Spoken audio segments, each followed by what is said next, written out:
Hello? I didn't mean to click start already, but I guess I'm streaming now. Hello, namaste. Welcome to the beginning of another live. Didn't mean to click start already, but I guess I'm streaming now. Hello, namaste. Welcome to the beginning of another live. I'm glitching right at the beginning, but that's quite alright. I assume my connection will return any moment. Welcome, dear Phil Force. Hello, Raphael, TK, Sam. Namaste, dear Kev, Donzuela, Sky Guardian. Hello, dear The Sky. Hello, Nia, Mr. Freed, R2. Thank you for your likes, dear TK. I hope you're doing as well as you can be in this moment. Thank you for your likes too, dear Kev. Hello, and thank you, Kev, for your rose. Radhe or Radhe. Thank you, ECM Productions, for stopping by. Hello, dear Astrid. It's a wonderful day today. Even if it doesn't feel like it, you can let this moment be the turning point from a day that was a day to a day which you want to decide how you feel. Thank you for asking, dear Justin. I'm doing well. My body is recovering from a cold. How are you? And hello, Vlad. Hello, Primus. Namaste, dear David, Michelle, CJ. Hello, dear Beak the Great. I'm happy to be here. Om Bhurбhuvasva Tatsaviturvarenyam Bhargo Devasya Dhimahi Dhiyo Yonah Prachodayat. Om. Welcome, dear Pagan. You had some pretty good karate shares, Justin, and it wore you out. Well, that's good. If you're not worn out at the end of the day, did you really have a day? Yes, in this moment, I would love to set the intention for the space. One, for us to come together as fellow students of life. You know, we're always learning, each one of us. Thus, there's something about each of our journeys that we can learn from each other through. May we relate in each other's experiences, share positive sentiments, and uplift each other. And thank you for the follow, dear Justin. Beak the Great, you shared that you met the nicest guru the other day. He had a lot of cats, yes. Criteria for a great guru is number of cats. I love that. And cats do teach us too, just like gurus. Donzuela, you wonder how I'm feeling going back to a slightly earlier time slot. I'm glad you noticed. I feel bad when I'm streaming when a lot of our community may be asleep. Feels really good to be waking up earlier. So yeah, I'm grateful for that possibility. Leah, you wonder what I think about consuming true crime? Well, it's very interesting, and whatever engages your mind, of course, there's something wonderful about the fascination of psychology, etc. All I would ask is to balance it. You know, if you're ever consuming one kind of media, no media by itself is necessarily harmful. It's all about how we balance it. The same thing with our diet, that nothing in particular is necessarily unhealthy unless you eat it disproportionately to other things. You know, if you only ate carrots, even if carrots by themselves are healthy, it wouldn't be healthy to eat only carrots.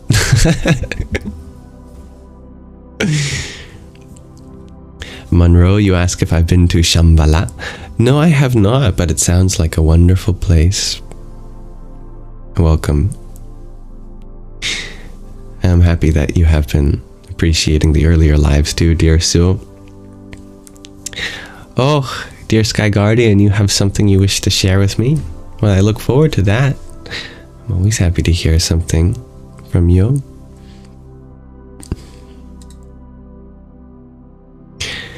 Oh, people are inviting me to join their lives. That's so sweet of them. Alas, all my attention is on you guys. Good evening, dear Rhiannon. Welcome, Heather, Michelle, Anna.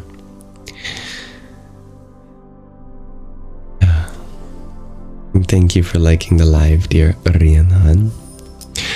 It's never necessary, but it helps push it to a wider audience. So if you ever feel like there's something valuable in this space that others could benefit from, I think that's a very thoughtful thing.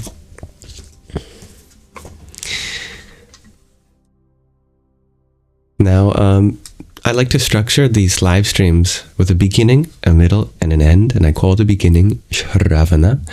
That's S-H-R-A-V-A-N-A, and it means listening in Sanskrit. And it's in this time slot that I'd like to read to you, and then we can open the floor to discuss anything in our hearts and minds.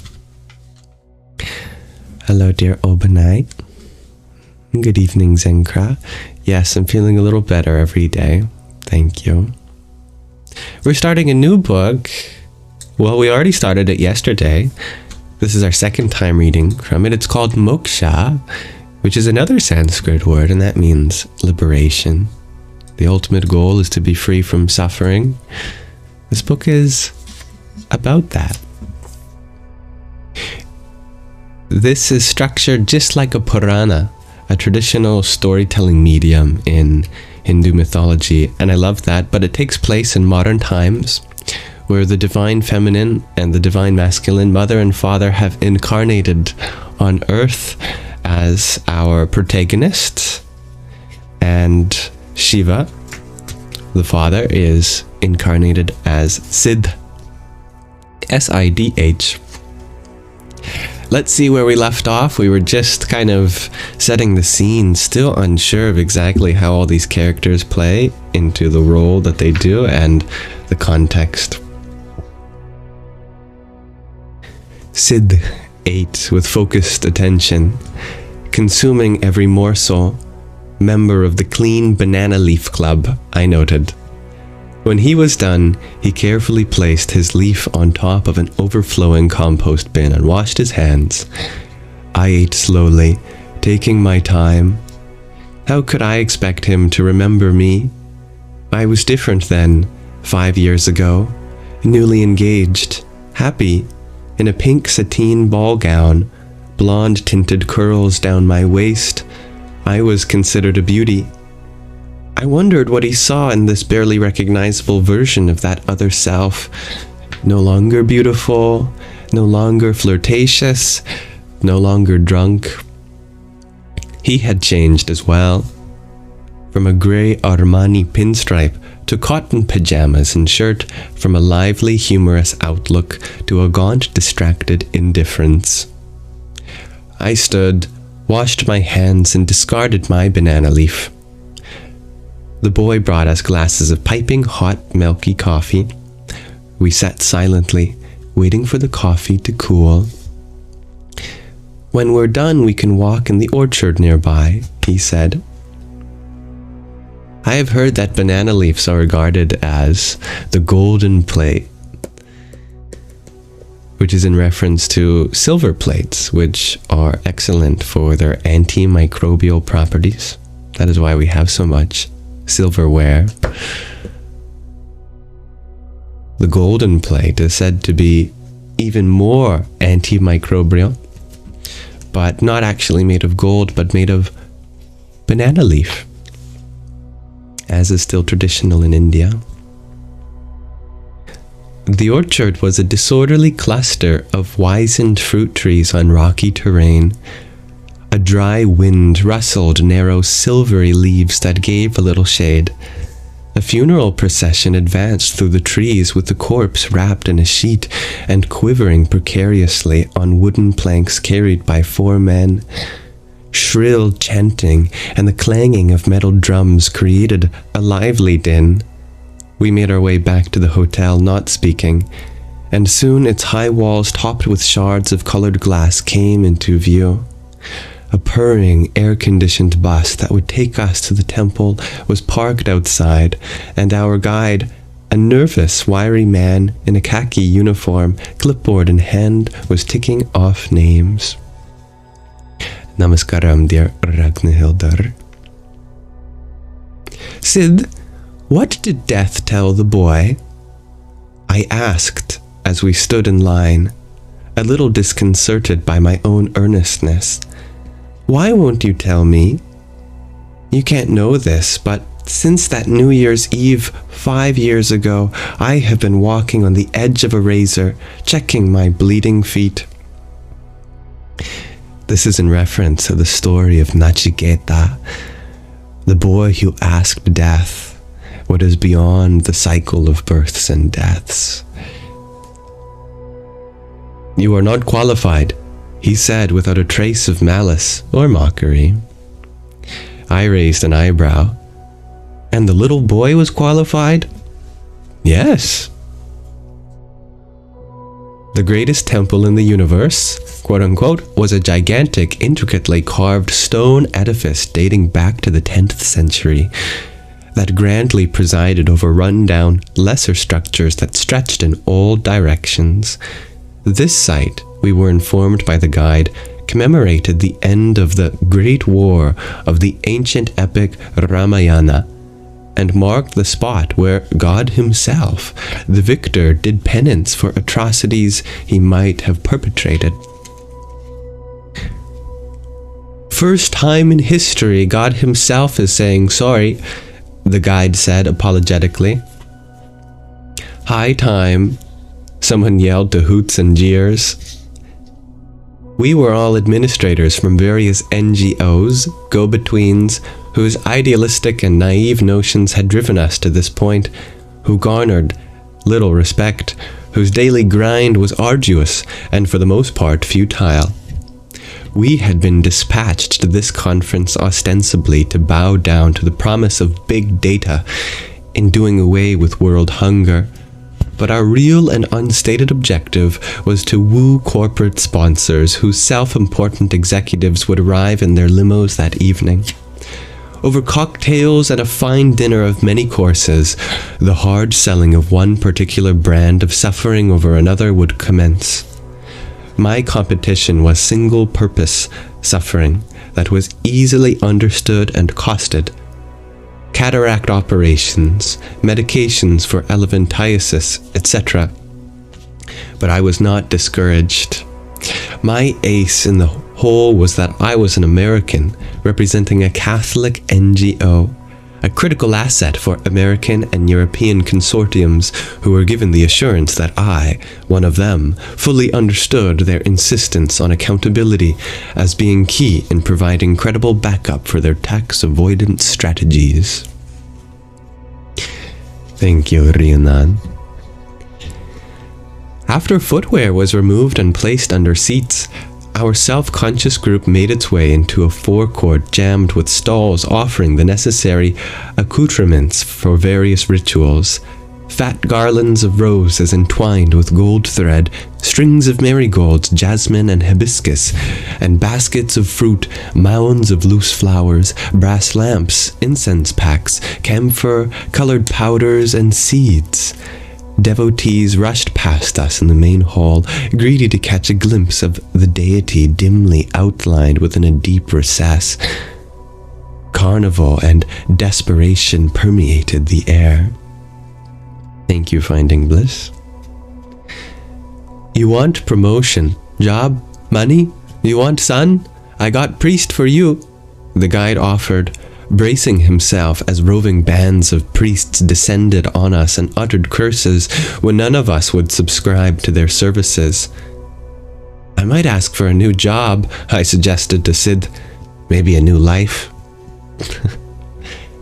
He took hold of my arm and drew me into a deserted corridor that encircled the main shrine. The stone floor was mysteriously layered with an inch of water. sacred water. Sid averred, but I suspected a plumbing malfunction. I held my skirt up high and wondered what bacteria might be eating into my soles. Sid strolled along unconcerned, allowing the water to reach the edge of his pants. I shall wear the bottoms of my trousers rolled. I lobbed off a shot of J. Alfred Prufrock? Not sure how to pronounce his name. He was up to the task. Time present and time past are both present and time future, he quoted. T.S. Eliot began by insisting that his narrow Christian beliefs were all there was and ended up lifting truths from the Gita, which is of course a reference to the Bhagavad Gita. Ooh, you can see space behind it.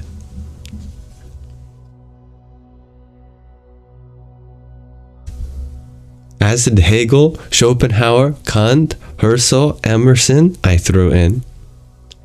I let go of my skirt and childishly splashed my feet in the water. So what are your so-called qualifications? I asked, a little sharply. You know, the ones I don't possess. The term he used was adhikaritva.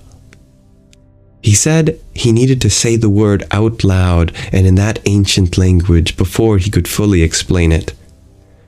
To be fit for an undertaking, adhikaritva.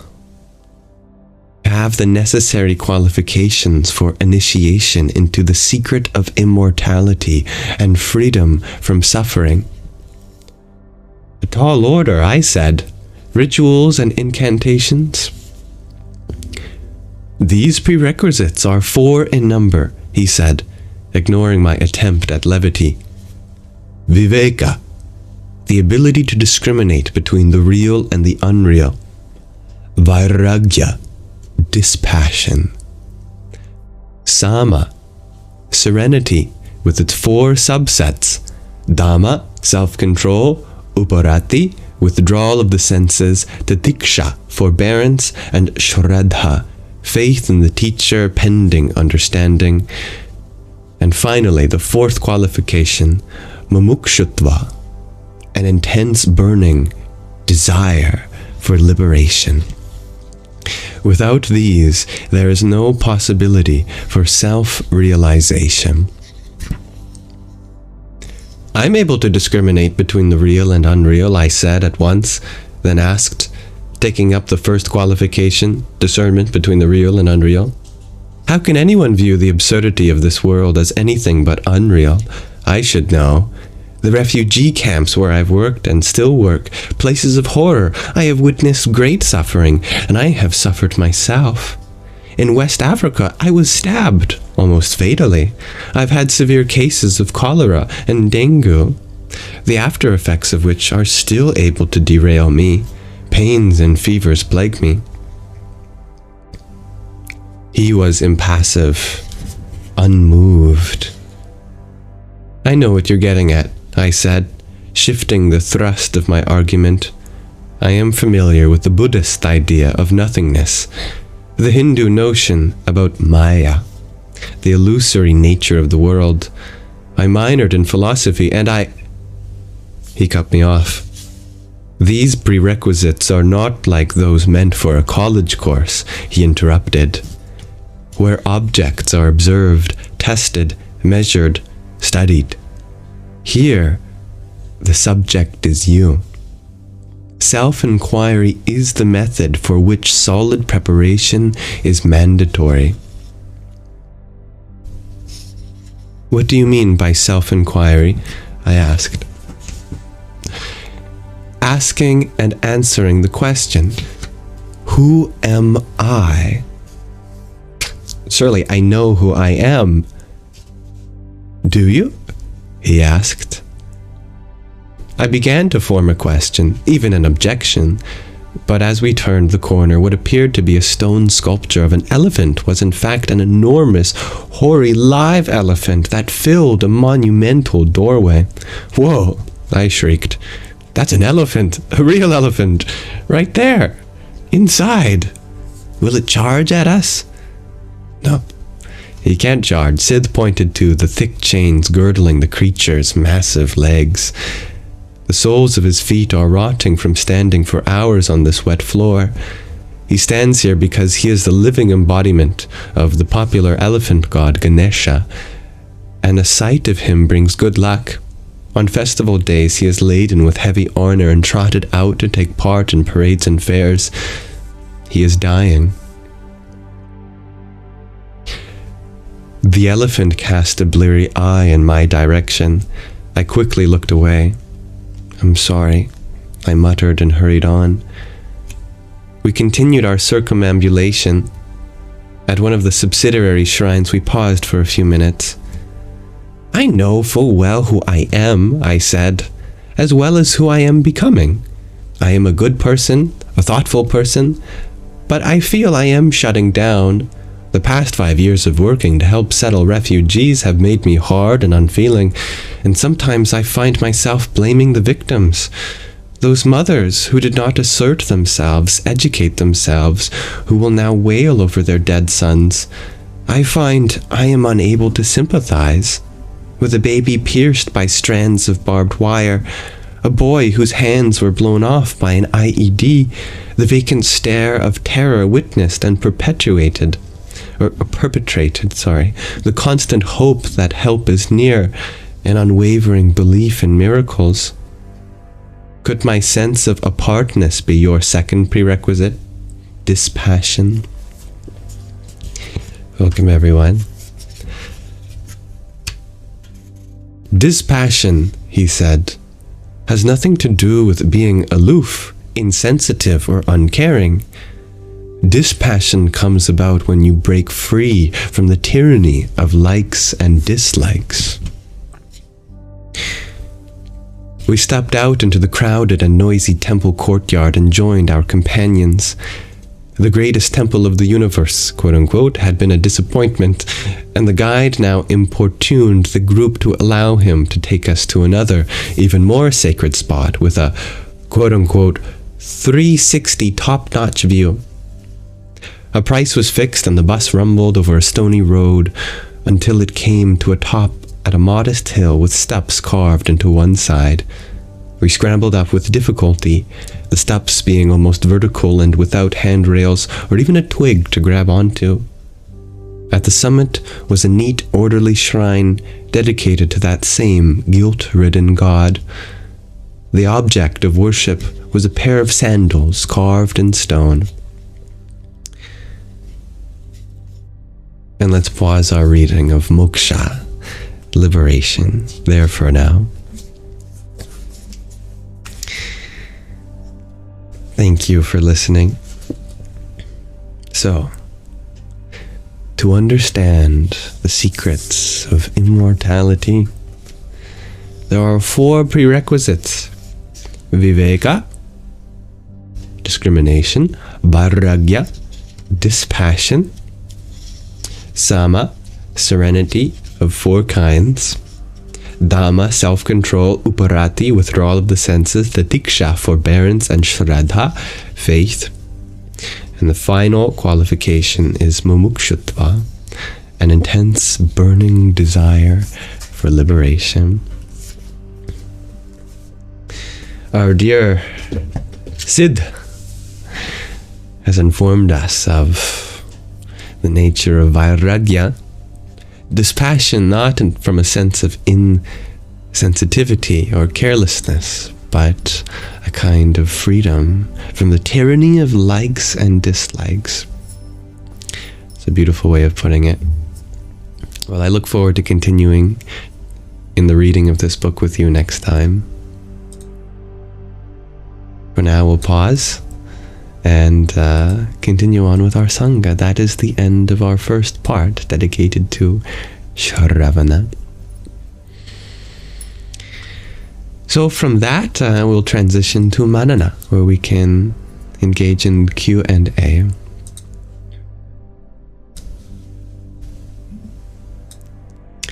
Doom Knight, you share that you thought desire was the cause of suffering, and you're partly right. In fact, even the desire for liberation will at some point have to be dropped in order for liberation to truly be attained. But even then, that's not to say that all desires are necessarily harmful on the path to liberation.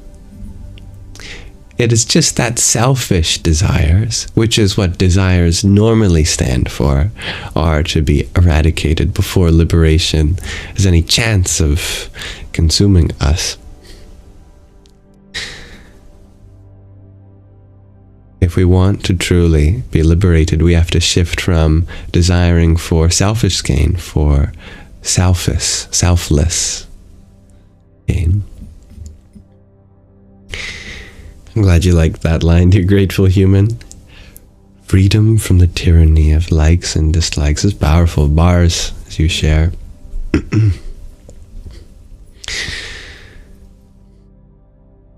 Thank you, dear Vlad, who sent a rose and finger heart as we were reading. Om Namah Shivaya. And dear Inevitable, thank you for your trio of roses. Radhe, Radhe.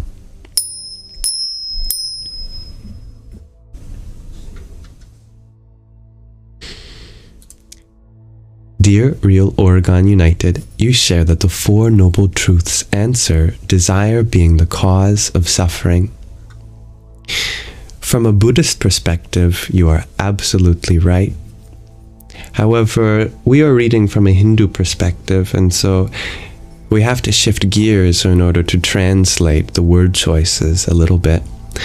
Indeed, the Four Noble Truths expound that 1. Suffering is a reality. 2. There is a cause of suffering. 3. There is a cessation of suffering. And 4. There is a path leading you from the cause of suffering to the cessation of suffering. The Noble Eightfold Path answers the fourth. But the second, the cause of suffering, desire is one part in the chain of dependent origination. But even desire arises from something even subtler than that, and that is ignorance of the nature of permanence and impermanence. We only desire something selfishly, when we are under the illusion that we have something permanent to gain from it. We are after something permanent, which is an establishment of peace that cannot be eradicated. That establishment of peace cannot come from any material conquest of desire, because everything material comes and goes and is impermanent. And so the Buddha said that to go in search of that which is impermanent is an ignoble quest, not a noble quest. But to go in search for that which is permanent is a noble quest.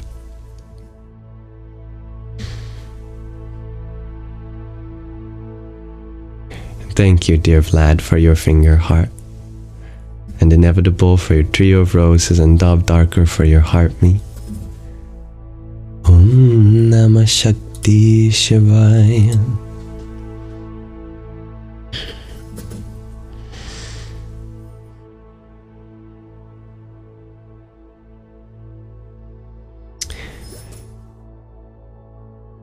And I do want to point out that this space is non-denominational, which means that I invite perspectives Hindu, Buddhist, Jain, Taoist, Christian, Jew, Jewish, to use the adjective. Remember that truth is what's on the top of a mountain, and there is many ways to climb a mountain because there are many different kinds of mountain climbers. Some people prefer a very narrow path that leads almost directly to the top, but that requires a kind of skill and determination that not everyone has. Other people prefer a long, winding path that maybe is more scenic in nature. Some people are so desperate that they climb the sheer rock face itself. Others go up one path and go down another, continuing to search for one. But as long as on average you are going higher, then at some point you will reach the highest point. And the simplest qualification to ask if you are going higher is if you are being more and more established in acceptance, happiness, compassion, loving kindness, etc. The only people that are not climbing higher are the ones going around the base of the mountain saying that everyone's on the wrong path.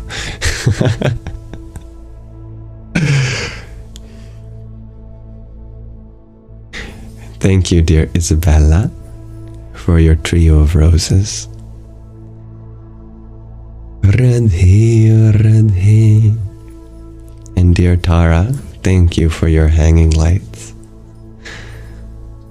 Om Namo Buddhaya. Welcome, dear Bleeker Polly. Yes, dear Butterfly, we are all created for a purpose. Genesis, you ask, how am I always so calm? Well, the answer is, I'm not. And every time that I'm not, I ask myself, do I want to live like this? And the answer is always no. It might take some time, but every now and then, I come to the realization that living in any other way than through kindness, patience, compassion, is not giving me true satisfaction.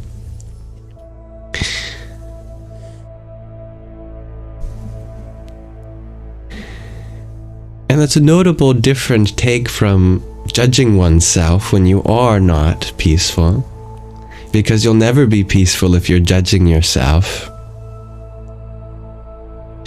The only way to become more peaceful is to value the times when even you're not.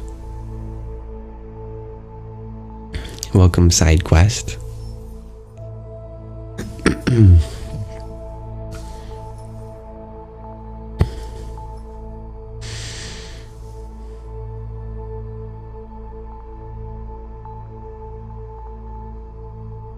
Dear Teddy, you share that we all have the same purpose, but we think it's a mystery to solve. I like that, rather than a mystery to just dissolve yourself in. You can either try to solve the mystery or dissolve into the mystery. Choice is yours.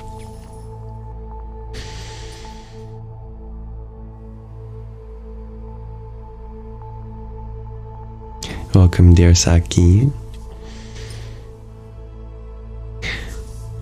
I have a question of the day for all of you, if you're interested in exploring it together.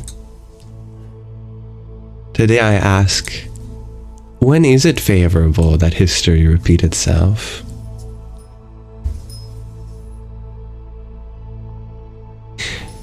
I ask this because we often warn about history repeating itself if we forget it. And there is absolutely truth in that. So I ask a complementary question to that, which is, when is it favorable that history repeat itself? And we can explore this over the next several minutes. So Ashley, you ask, do you have tips on forgiving oneself? You can't help but not continue to beat yourself up over mistakes. You have to look deeper until you find the intention. It seems like we're stuck in this loop of making mistakes and then being hard on ourselves, and then making mistakes and being hard on ourselves, and then we can't win either way. But what if I told you that you beating yourself up actually comes from a good place? And once you realize the goodness, you realize at the exact same time that there's no reason to beat yourself up. Because you're hard on yourself because you love yourself. And you just want better because you know what's possible for yourself. That you know you have the capacity for better. Well, if you recognize that, being better does not come through self-denial or punishment. Babies grow not through discipline, but love and acceptance. You want to grow, that's wonderful. And forgiveness doesn't mean denying the fact that you have room to grow. It means accepting that any growth must come from acceptance. The path forward has to accommodate where you are now. So it's wonderful that you have this good intention for better. But better doesn't come until you love yourself now. And that's why you feel stuck in the loop. Because no matter how much you beat yourself up, you will never improve. The only way forward is to love yourself and all of the processes that you're a part of now, because you're not meant to be in the future. You're meant to be in the moment, this one. And this moment includes the process of learning and growing and loving and forgiveness. And there's no destination you have to achieve, because life isn't about reaching goals. It's about being on the move, climbing higher. And you are doing that right now. And you will continue to succeed at that the more you allow yourself to do so. All right, dear Donsuela, your answer to the question of the day is when it's time for humanity to have a reminder of how we can be in service to one another. That is when it's favorable that history repeat itself. It's beautiful. The moments with faith you share when there's still room for growth and lessons. And until we learn the lesson, shares Kev. One word answer from Andy is karma. And Butterfly, you share when there was a favorable outcome and it is a desirable pattern at that point. I like that. Because not all history is tragedy.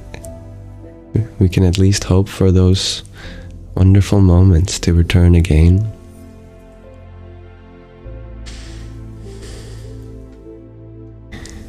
I like your creative challenging of the premise, dear Robert, that you don't believe history can repeat itself due to the fact that history was yesterday. I like that. User 118, you share that the arts and crafts movement was people rejecting industrialization. Pretty cool if that happened again. Yeah, I love that possibility.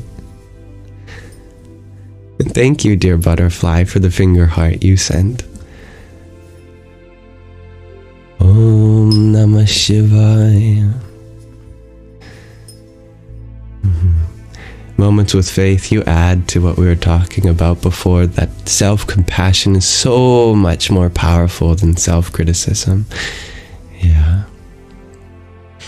And Andy, you add that by beating yourself up, you'll judge others and not be true to yourself. Yeah. How we are with ourselves says a lot about how we are with others and vice versa. And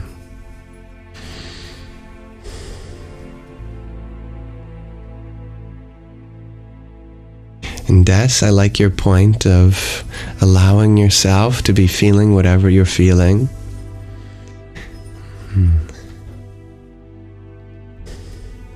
Our body is the land we get. It is our dominion. We should take good care of it, shares Butterfly. You're very welcome, Garrett. Oh, I'm happy to hear that, dear Isabella. When dharma wins is when it's favorable that history repeat itself, shares Sky Guardian. Yeah. And thank you for sharing the live, dear spiritual vibes. Thank you, Real Oregon United. May you have a wonderful night.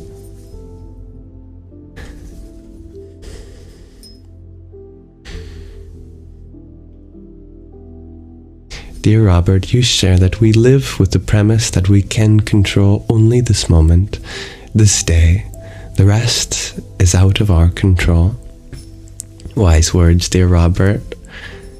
And thank you, Davis, for the heart me that you sent. Om Kring Kali Kaye Namaha. Welcome, dear Breckalicious. And Tatwamasi. Thank you for your quintet of roses. Jaya Ramana Maharshi.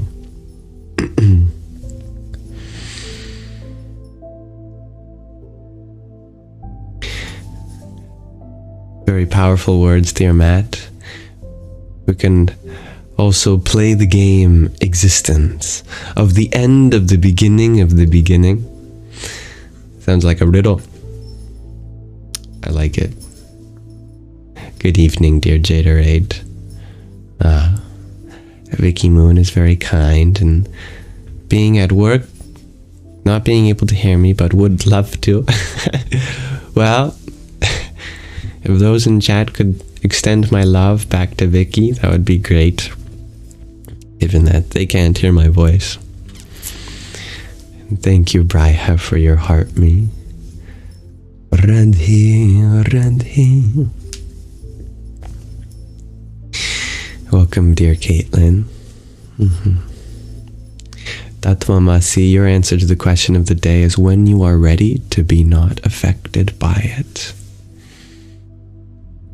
Powerful. Hello, Liane. If I can pronounce your name better, let me know.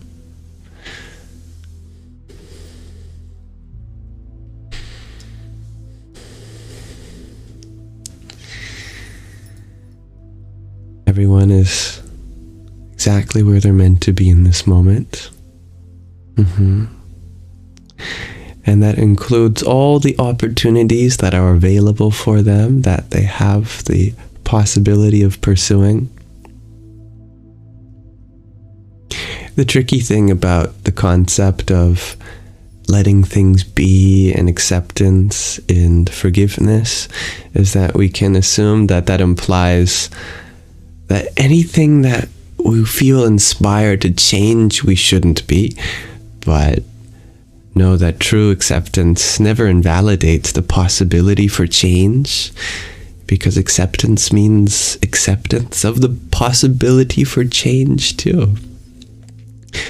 It's pronounced Leanne. Oh, thank you for letting me know, dear Leanne.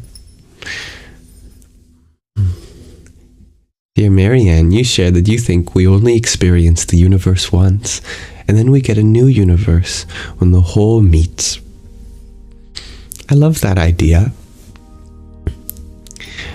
Cycles of creation happening again and again, but new things happening in each time. Yet the same old stuff being recycled, reused, repurposed, reincarnated.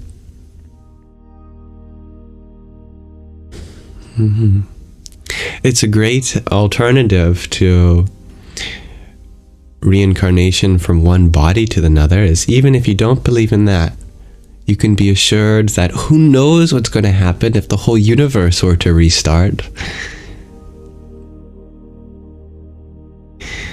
I really like that idea, as Stan Lee put it in an interview.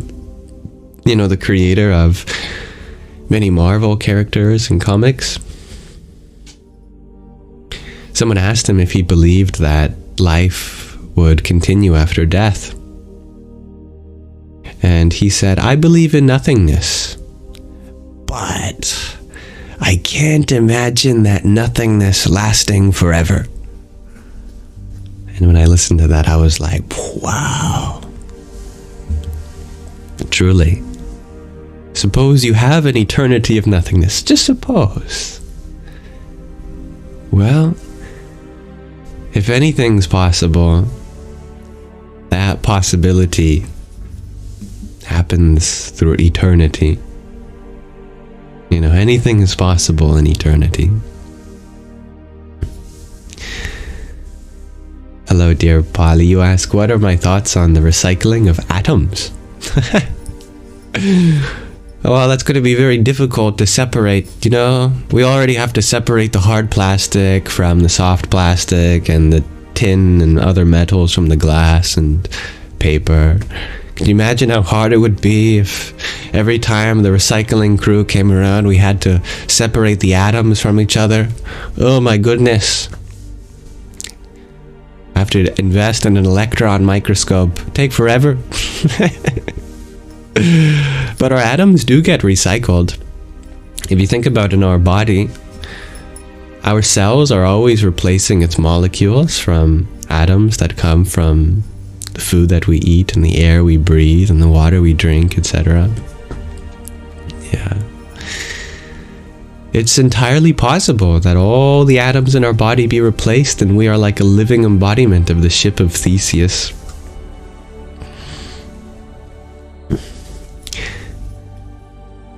Hello, Konderuku. Not sure if I pronounce your name right, but you can let me know. We are recycled, shares Robert. Thank you for finding any profundity in this journey, dear Logan.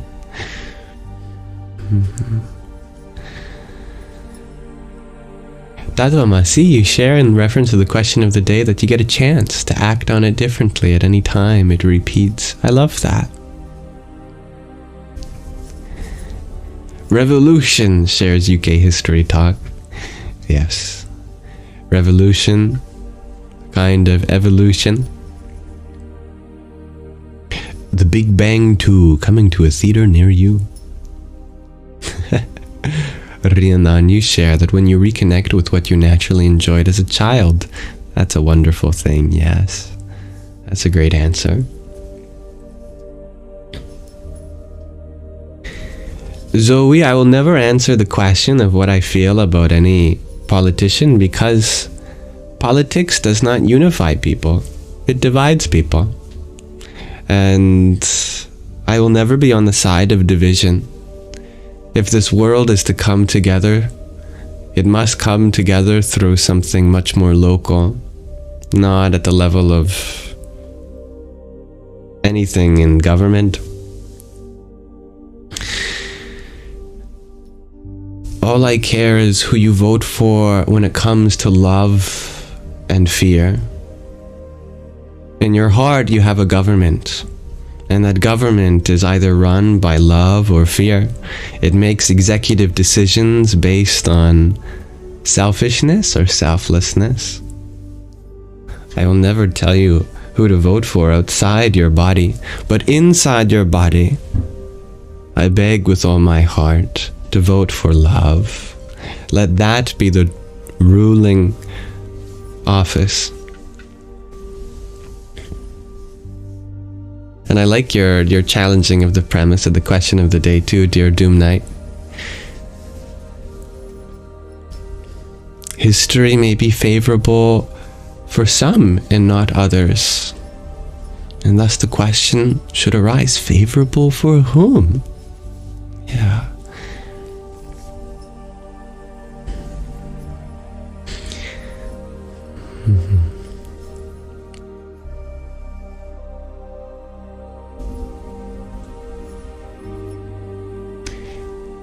Oh, that's beautiful, dear Robert. When you can think about nothing at all for an elongated period of time, then you can create anything. That's beautiful.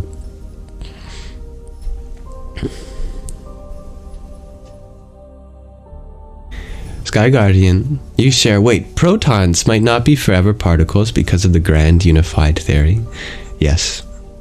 In theories that go beyond the standard model of particle physics, they can predict the non-permanence of protons. in their inevitable decay. Still, it's on the order of, billions and trillions of years.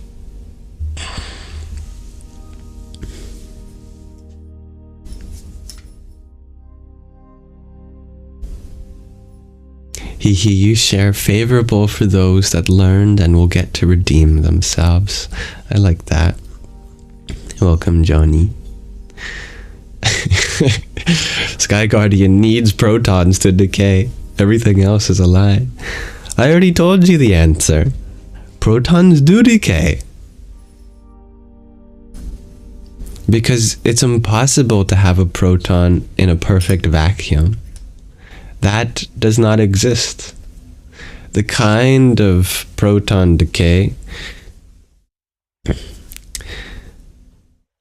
that you're concerned about doesn't exist.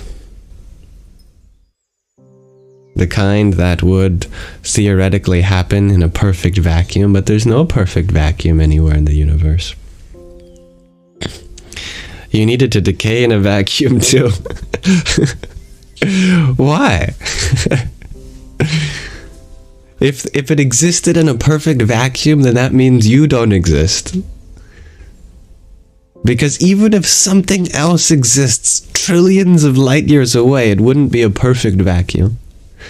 So you're concerned about a reality that doesn't include you in it.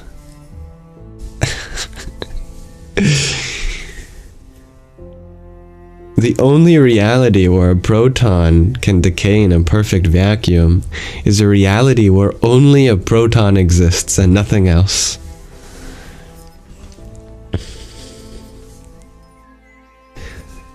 So don't worry.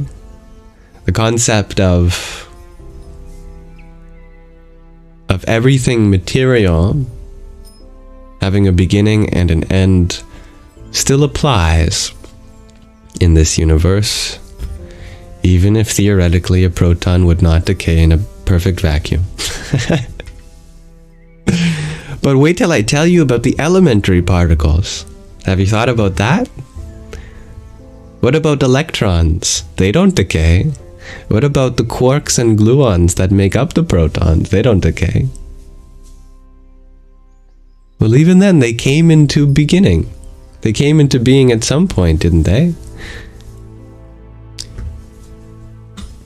At some point, there was a time without electrons, without quarks.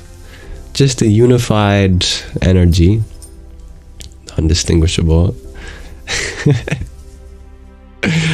I'm saying if you're going to be worried about protons decaying or not, you might as well shift your focus to the elementary particles, and then you'll have a lot more room to discover answers. Welcome, dear Daisy.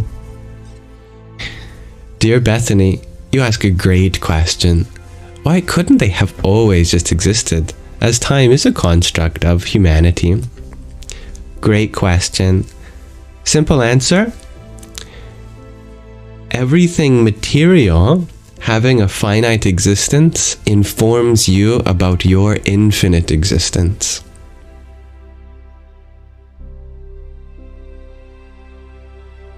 The reason that we are in a world that has beginnings and ends is to inform us about the beginninglessness and endlessness of one's soul, as that what differentiates you from the world. Yes, time is a constant. Well, I do have a bit of a problem with that sentence, because time is real, but the way we use our measurement systems, that we have made. It's like Celsius versus Fahrenheit. We invented that, but temperature definitely exists, regardless of where you put the 0 and where you put the degree markers. The flow of things changing, as we call as time, is a very real phenomenon. But measuring it in terms of seconds or hours or years or etc., that's very human. Time definitely exists at the nature of the physical, but at the nature of the spiritual, it does not. And that is where the truth comes in. Time affects everything that occurs to you, but time does not affect you. Thus, the illusion is merely to believe that we as souls, as conscious beings, have beginnings and ends. But that would imply that we are material.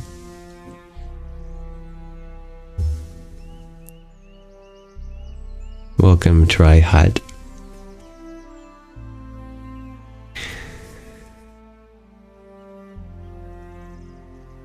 Dear Sauron, you share that you understand the Vedas, Upanishads, and Gita are separate. And did Nanak, the first Sikh guru, fulfill Vedic prophecy? What an interesting question. The Gita, the Upanishads, and the Vedas are all considered Vedic literature. The Upanishads are considered a part of the Vedas, specifically Vedanta, which means the end, the anta of the Vedas.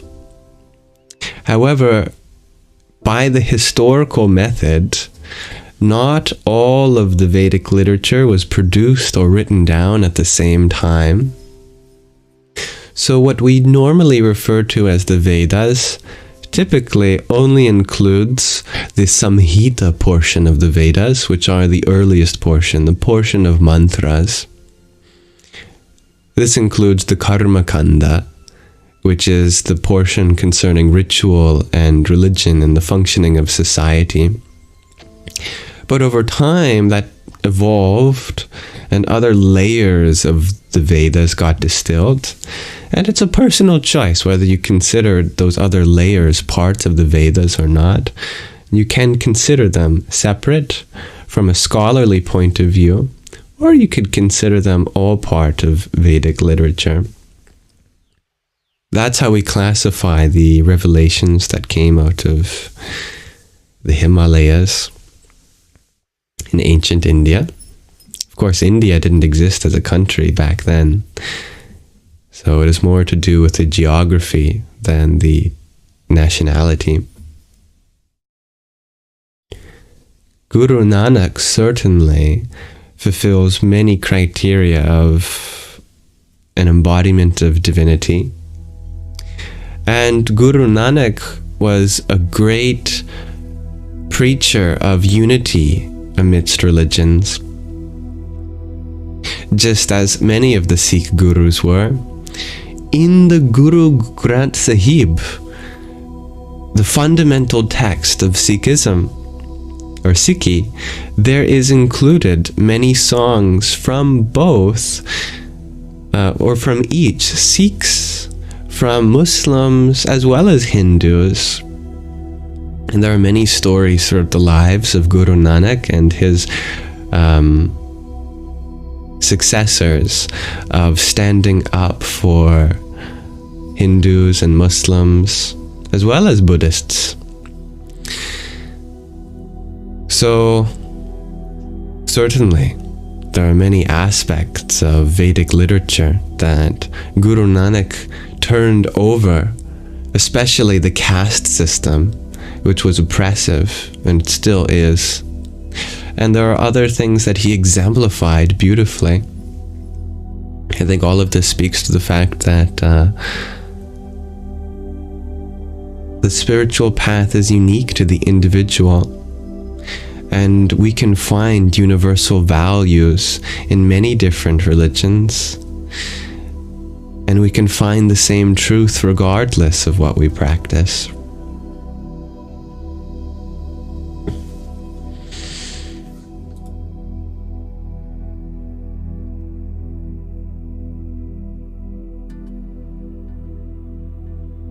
Welcome, Karlangas.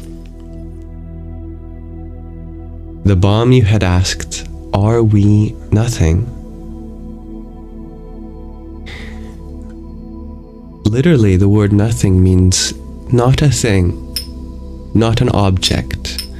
Yes, you are nothing in the sense of not an object, but you are not nothing in the way that we use the word to dismiss an answer. You know, we use the word nothing in two ways. Most of the time, we use the word nothing as a kind of dismissive kind of answer, you know? Or we can use nothing in a kind of philosophical sense with a capital N. And in that sense, you are nothing. In the sense that you are not anything. You are not the objects that appear before you. Not the body, not the mind, not any sound, not any sight, not any taste, not any smell, not any thought, not any feeling. You are not of the world of things, but of spirit. You are consciousness. You are awareness. You are soul at the highest level. And that is nothing. Not in the dismissive sense of it not existing, but existing as that which is not an object. It doesn't have a location, it doesn't have a time, it has no material qualities, and therefore doesn't fit into the category of object. It fits into the category of subject.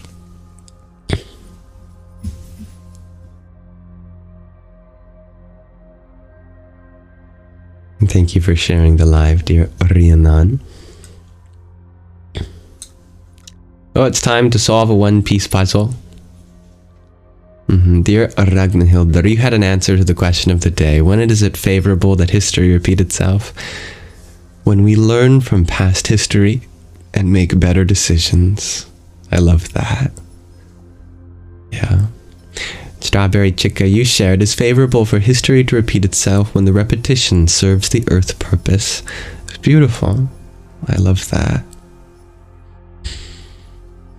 And Bethany, on the subject of having bodies and minds, but not being either, you share, so basically the vessel begins and ends, but not that which it carries. How beautifully said.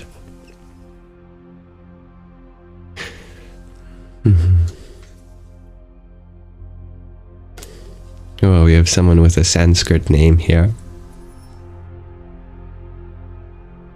Rakdaha. Part of the diacritics are getting cut off, but I believe that's Darshinaka. Beautiful. Sky Guardian, you ask, when it is a higher order infinity. It's beautiful. Yes. Thank you for finding beauty in the very same soul we share, dear Kristen. Welcome, dear Shirley. Hello, Hunky Monkey. Welcome, everyone. I know many people join randomly throughout the live stream, coming and going. Sometimes that terrifies me, you know. You never know at what context people join.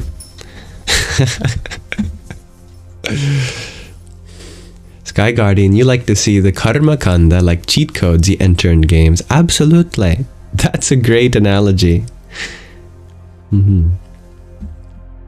Someone once described the Vedas like a buffet. Like you can go to them for everything. If you want the secrets to becoming a king or a queen, they'll tell you the secrets to do that. If you want the secrets to attaining a favorable afterlife, the Vedas reveal that.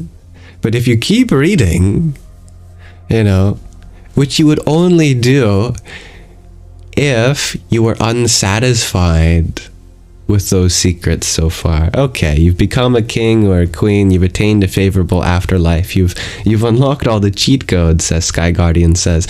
You keep reading because you're still not satisfied. So maybe one page tells you the secrets of how to attain the highest heaven. And you do that. And then you turn the page after you've attained it. And after 1 trillion years, you come back to Earth or whatever, the material universe.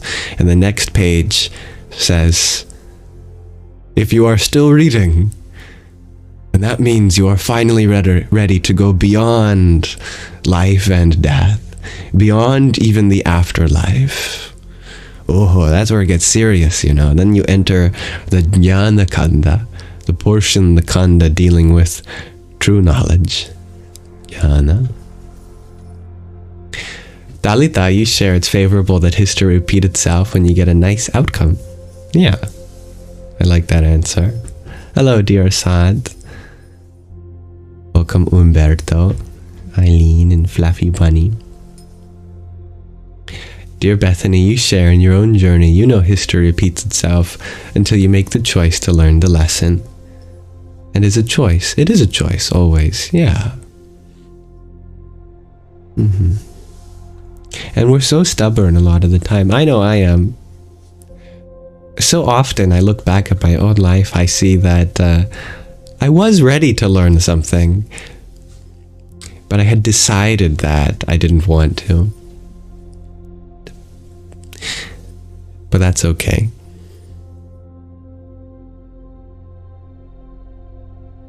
Dear Deeds, you ask, what is the knowledge you get that I mentioned from the Jnana Kanda?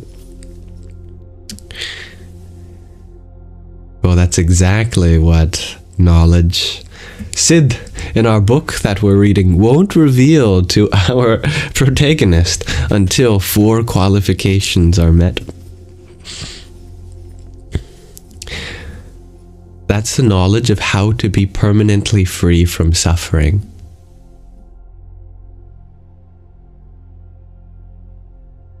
The idea in Vedic literature is that you can go to heaven, and you can go to what might be translated as hell. But it's a little different. Actually, hell in Vedic literature just means being born as an animal. So it's not actually as terrible as, you know, an inferno of brimstone and fire. Anyway, the logic in the Vedas is that no finite amount of decisions should have an infinite result.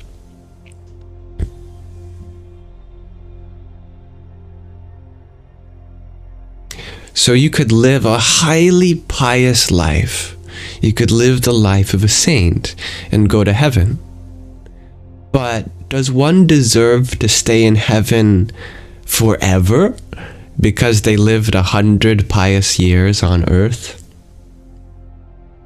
Surely, maybe they deserve to stay more than 100 years because they affected more than just 100 years worth of prosperity on earth, you know?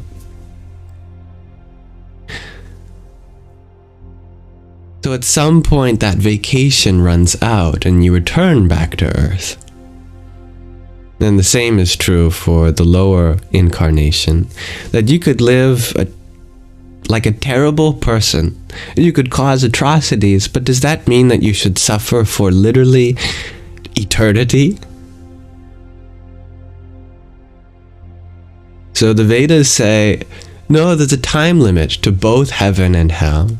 And after the time limit happens, you return according to your own karmas. So the question is, if we continue to return back here, then what is the real goal? What's kind of the ultimate goal? If heaven is not the ultimate goal, and why wouldn't it be the ultimate goal? Because you keep coming back here. And you could live in pleasure and bliss and ecstasy for 100 million years, but then what? Then what is the higher purpose of your life? Is the highest purpose of your life just to be in pleasure for eternity? At some point, I think there is a natural kind of longing for something even higher than that.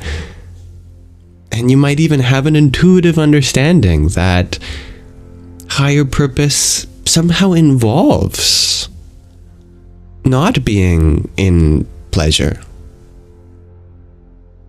Just as you feel when you are pursuing higher education or a higher promotion or anything on earth, that there comes a kind of purpose from having to go through something challenging. And this is all to plant the seeds for liberation, which is a recognition that the greatest purpose is not found in anything that we can attain, but in the journey itself, which is eternal.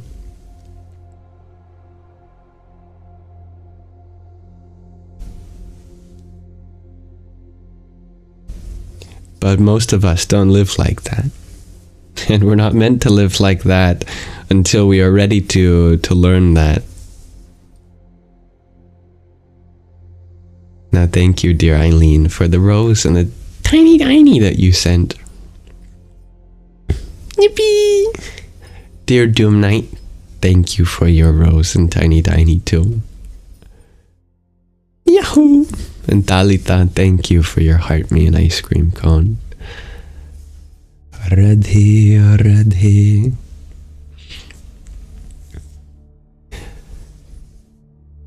Yes, being an animal would be nice in many ways. Yeah, I agree. Not as many responsibilities. But hey,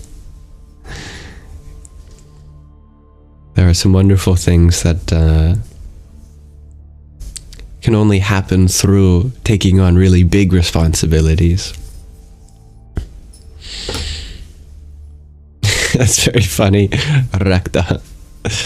Vedas are like a buffet, but don't try to eat any of the Vedic texts. Tastes a lot like paper and ink, yes. Or palm leaves and oil. Dear Athena, hello. You ask for any advice for being socially burned out and also wanting to see your friends while working and having responsibilities. What a very practical question, Athena. Yes, how difficult is it to balance having a work-life balance? Which is kind of funny to put it like that, as if your life happens only when you stop working. You know, hopefully we live a life such that our work is enjoyable. It can be exhausting, sure. You wouldn't get paid for it if it didn't require an energy expense. But socializing doesn't have to be work. Sometimes I think we burn ourselves out socializing because we feel like we always have to be contributing to the energy, the atmosphere, the conversation. But so much of interpersonal connection comes from just kind of relaxing into your own body and listening, you know, being attentive, enjoying the moment together in silence. You don't have to always be talking. I don't know who needs to hear that, but I certainly need to hear that sometimes. That you can have a wonderful time with friends just kind of being in each other's presence, and that's the best kind of friendship, in my opinion. Because then you're truly enjoying each other's company. You're very welcome, dear KRL.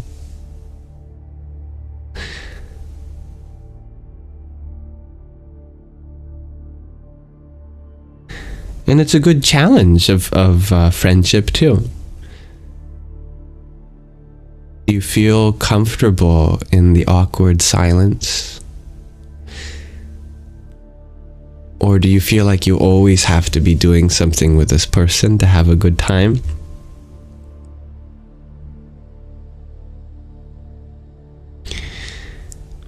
So I would explore the kinds of spaces that you can just dissolve yourself into as you coexist with the people in your life.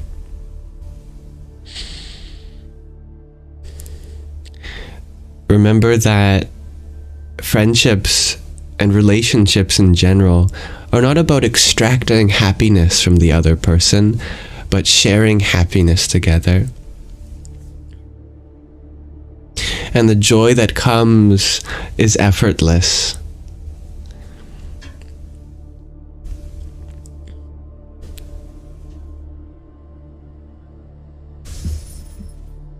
If you feel drained after a social outing, it's probably because you feel like you have to be giving something of yourself. But you can just be receptive, you know?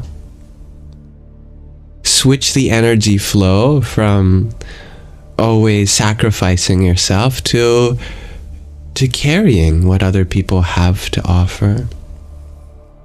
Or maybe the energy drain comes from just that too. Maybe you're drained because people are always dumping their emotions on you and you feel like it's your responsibility to carry it. Maybe that's it, isn't it?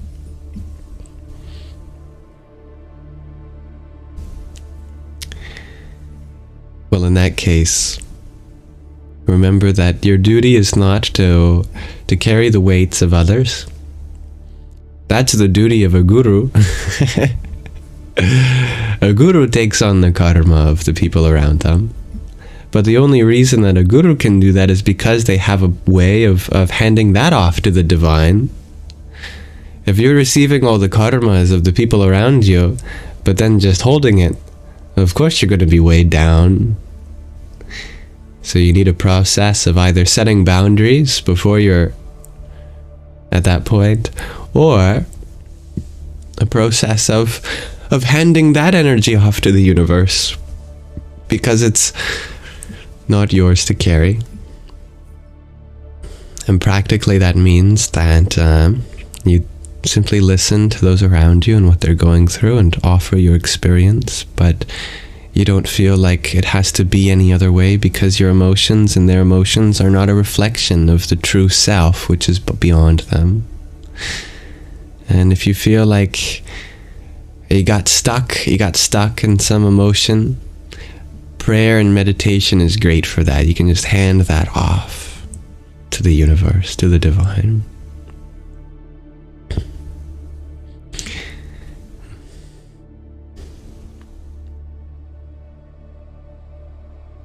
Welcome, dear Mac.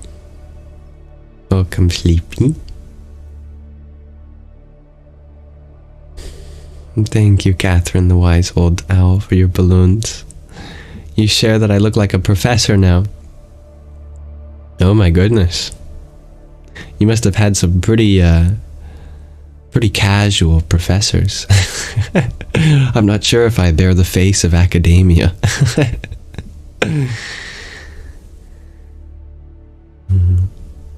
People are always asking for your advice, like helping, but it's also draining. Oh, I have just a tip for you then. Don't identify with the help that's being given.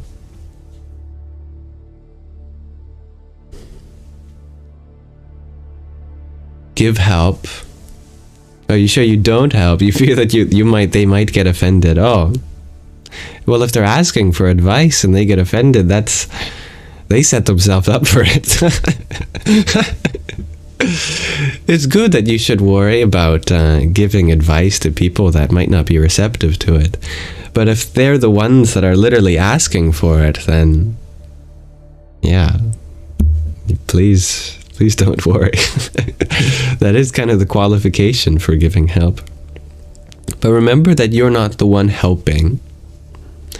Only the divine helps. If any help happens, then that means we were an instrument for the divine in that moment. Which means the energy doesn't come from us. So you can't be drained.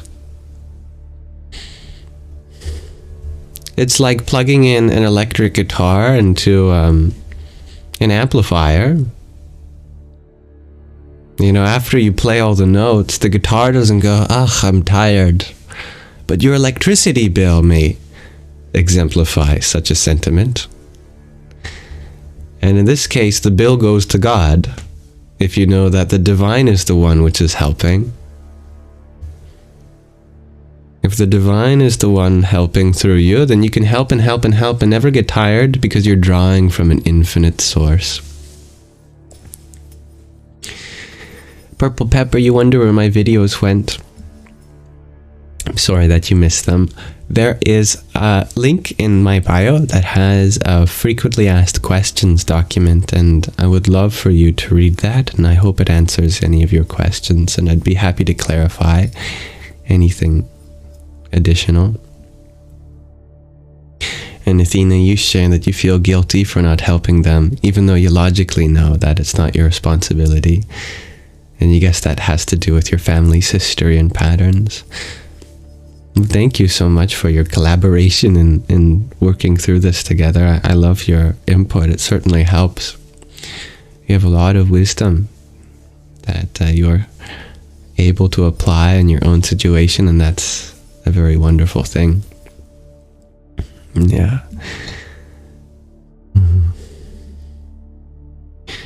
Guilt implies that it's your responsibility to solve the problems of those around you. Your only responsibility is to be there in the capacity that you can. If there's something that you feel is out of your comfort zone, then it's your choice always how far you venture out of your comfort zone, if at all. And it's a wonderful thing to offer help. And even the offer itself is fulfilling your responsibilities. Because they may take that, they may not take that, and that's out of your control.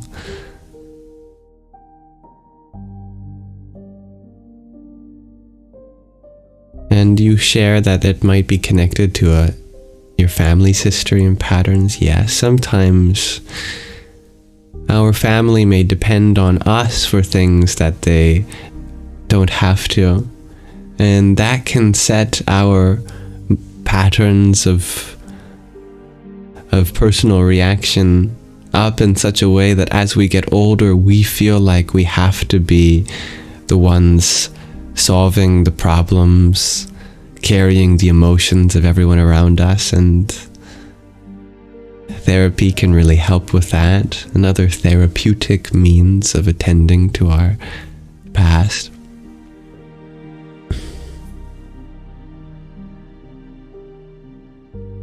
And that's very normal for so many people to go through that.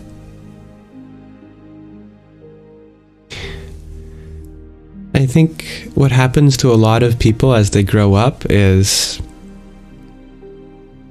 people might have parents or guardians which have not yet come to a place of emotional management themselves. And that has an effect on the child.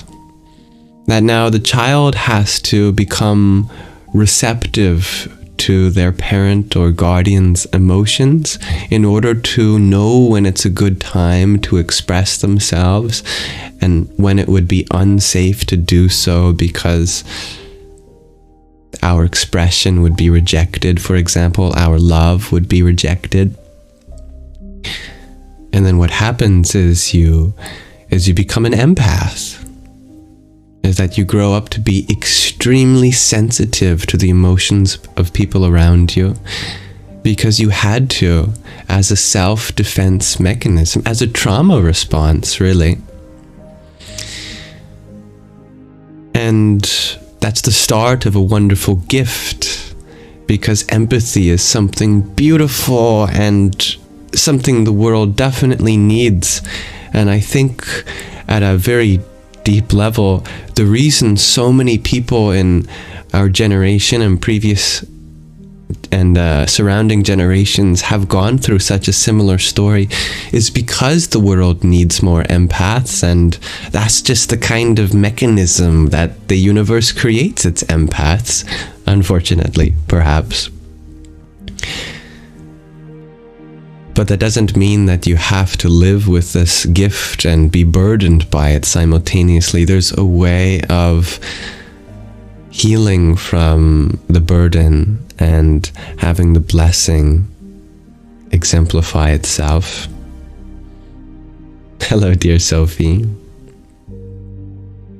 And that can happen through therapy, counseling, shadow work, meditation, having a support group of people around them, and also just naturally as you grow.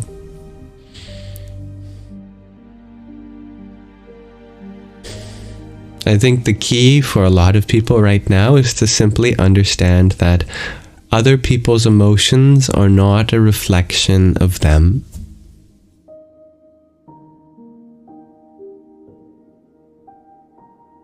That if someone around you is angry or sad or upset, that doesn't say anything about you. That doesn't mean that you have to fix whatever is making them feel like that. In the same way that when you're feeling that way, you don't have to have any people fix it, because sometimes you just want to be allowed to feel that way, you know? So often we don't need other people to solve our problems. We just need to be allowed to have them, you know? To be validated that it's okay to go through what you're going through.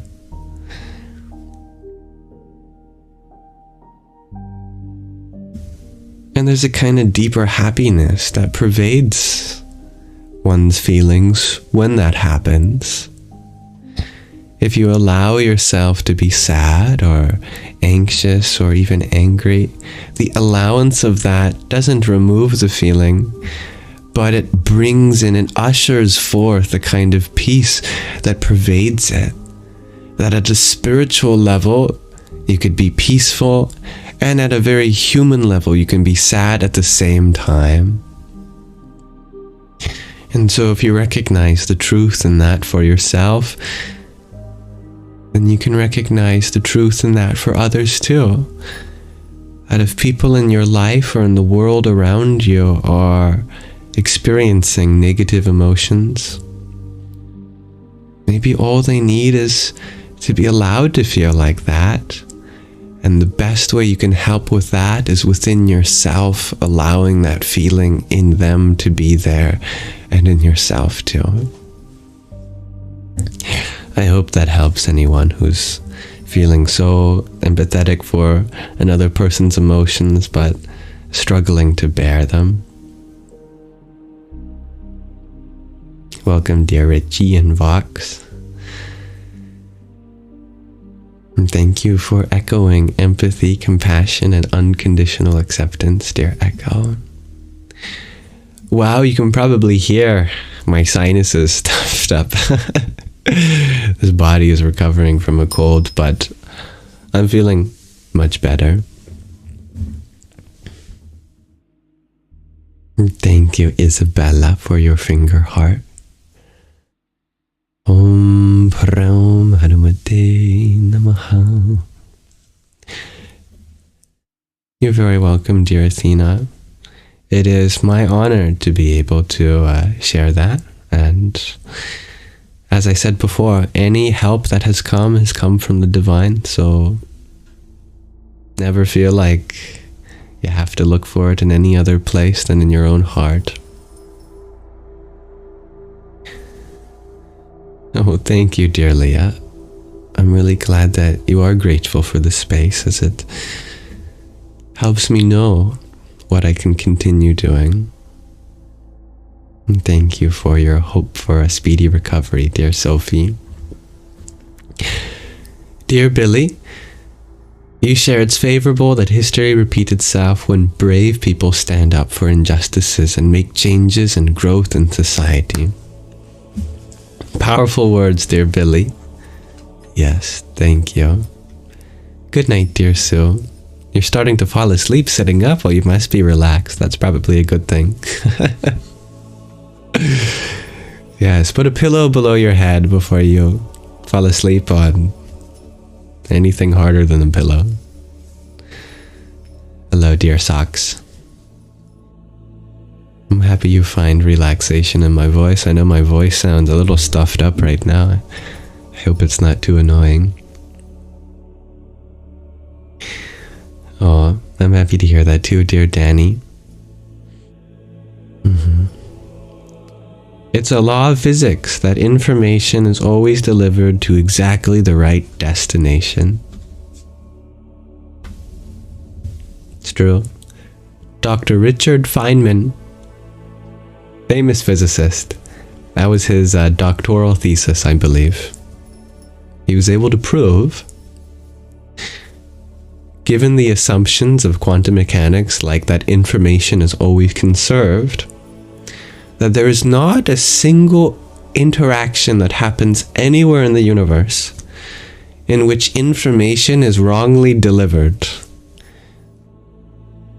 Of course, he proved that at a quantum level, that an electron's position and charge isn't going to accidentally be delivered to a particle that it's not supposed to. But it's not like as you get bigger and bigger, the quantum laws no longer apply. It's especially true in this case. No matter what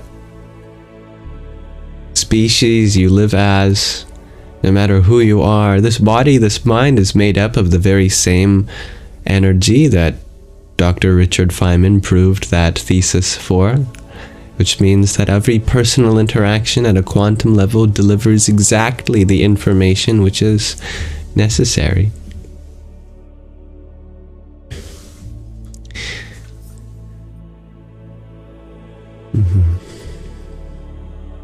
So you can rest assured in the divine timing of all messages.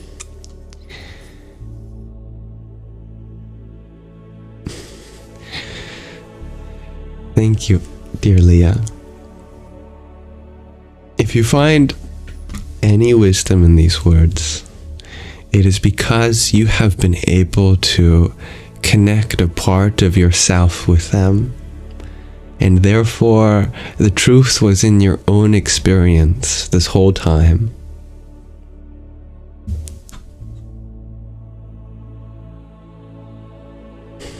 And I love your positive interpretation of the question of the day, dear Wow.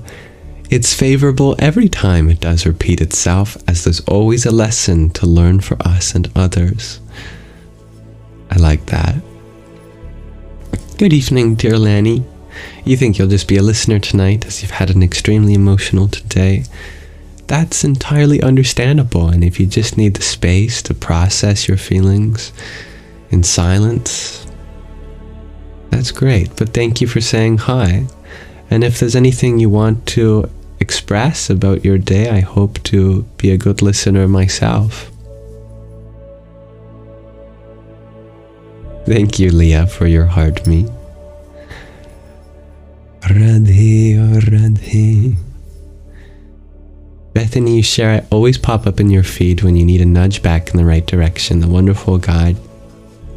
Thank you for finding wonder and guidance here.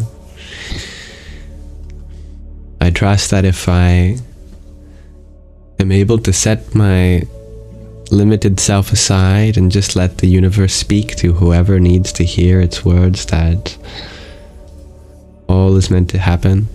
And if I ever get in the way of that, I apologize.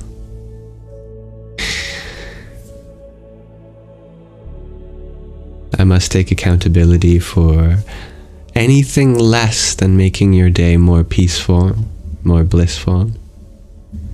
That is my limitation. Thank you, VK Francis, for your rose. Hari Om Tat Sat. Athena, you wonder if I'm feeling okay? I am feeling okay, yeah. It's just my body sounds more sick than it feels. I think what I actually have is walking pneumonia, which is like regular pneumonia, except it goes away on its own and you're walking around like a normal person, but your body looks and sounds sick. But I feel pretty good nonetheless. Thank you for asking. Thank you for caring. You love quantum physics, shares Bethany. Oh, it's just so... it's so satisfying.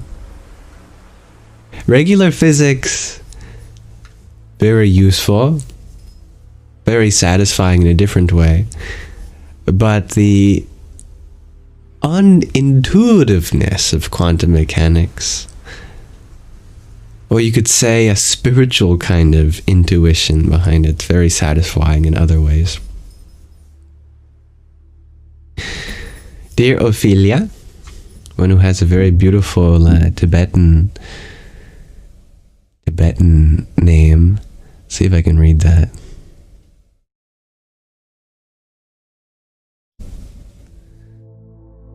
I'm not sure.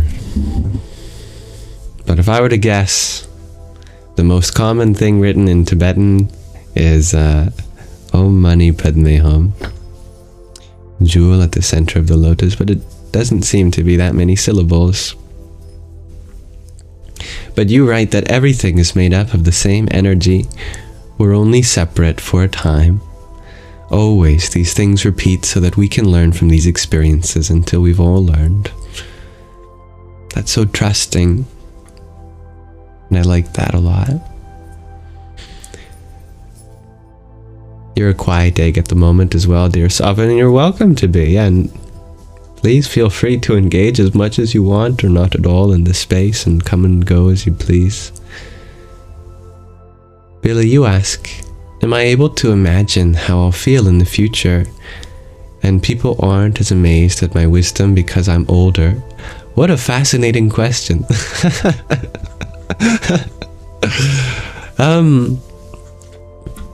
Every age has its benefit when it comes to sharing of experience. I think when wisdom comes through a young age, the benefit is that it shows that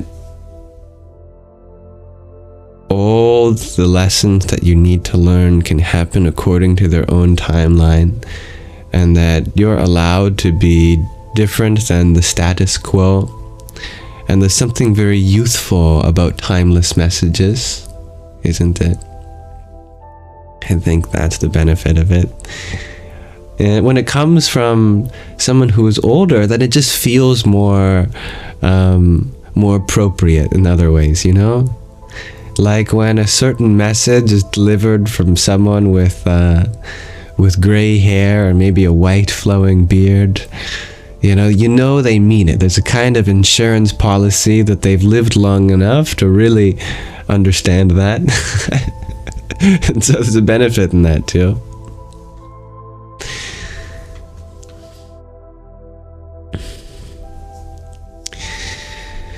So I do look forward to looking more like a wizard.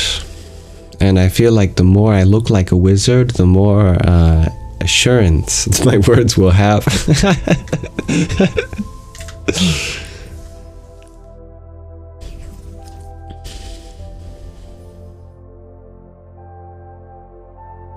Dear Lanny, you share you had to let your cat of 14 years go back to the universe.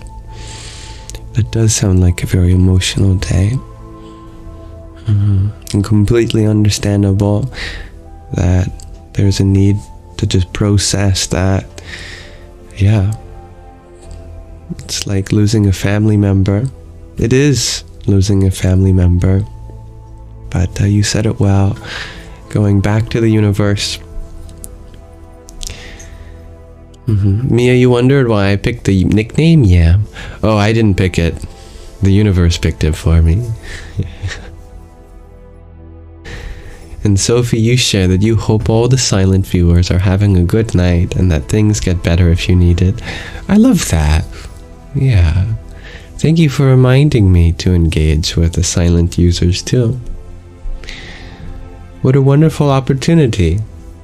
Yeah, I echo that sentiment, and I hope to remember to keep the silent viewers in mind.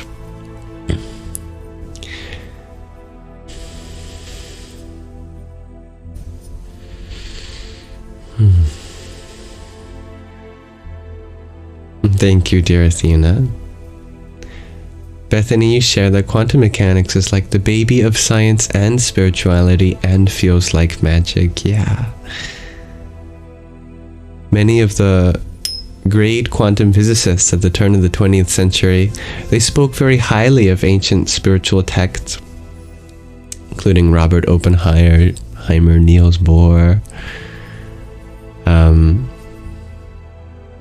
Schrödinger, forgetting his first name, but you don't need his first name. There's only one Schrödinger that we're thinking of. Good morning, dear Lone Wolf. You share it's favorable for you to have insomnia as you get to watch me live. Oh dear. Well, I would personally much prefer that you get some good sleep rather than staying up to watch me, but if you can find a different kind of rest here, then That makes me happy.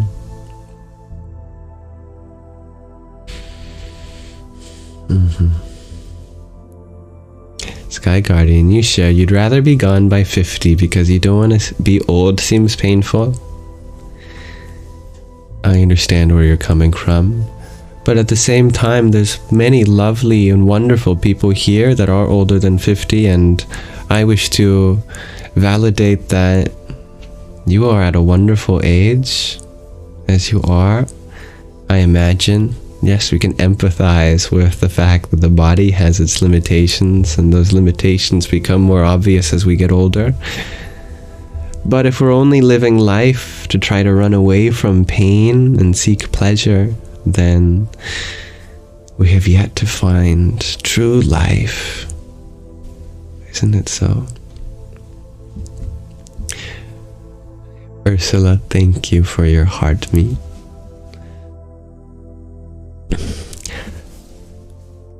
Om Brahmavaya Namo Namaha. Dear Hihi, you share your grandpa looked like Gandalf and tended to his plants. You miss him a lot. That's wonderful. I love the fact that you had a grandfather that reminded you of Gandalf and was a caretaker of the kingdom of plants. That's beautiful.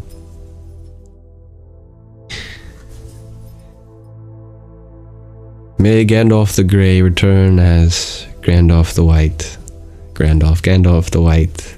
If not in this life, but in your dreams, and through your ability to tend to the plants in your life. Dear Mikesh Gaming, you ask, how does one accept death? And how do you accept the energy of your brother and friend still here, but not physically, but into the universe? What timeless questions that come from a very real place.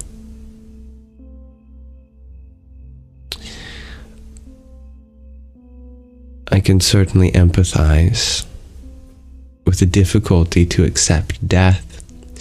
And for all intent and purposes, I haven't accepted death.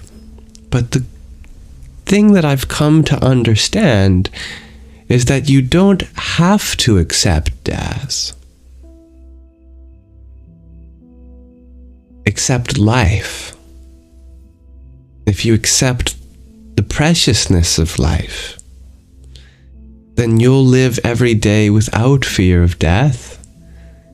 Because the point isn't to worry about a time in which you're not, but a time in which you are, and that's now. So everything you have to consider takes place in this moment. For as long as you are living, that's what you deserve to think about, how you are going to use this life. Now, yes, we should be considerate of our mortality. But rather than fearing your mortality, fear your mortality taking away from your life now. Because if you live constantly burdened by the thought of death, then you're practically already dead.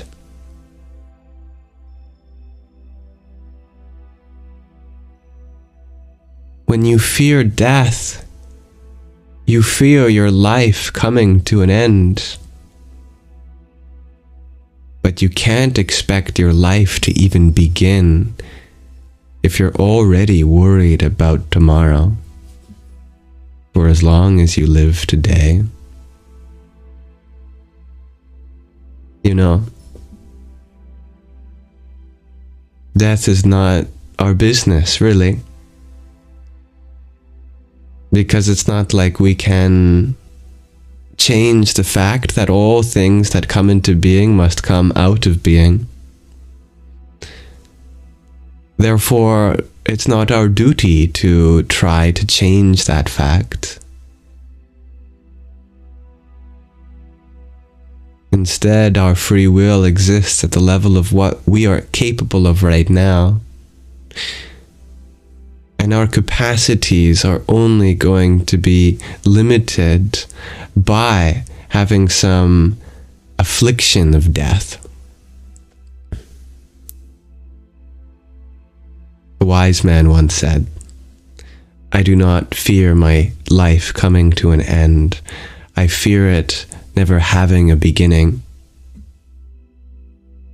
And you could say that life truly does not begin until you let go of living in fear now.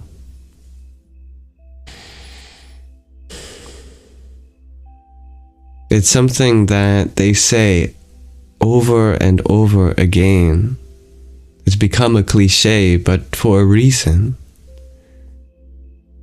Suppose you were going to die tomorrow. How would you really want to live today?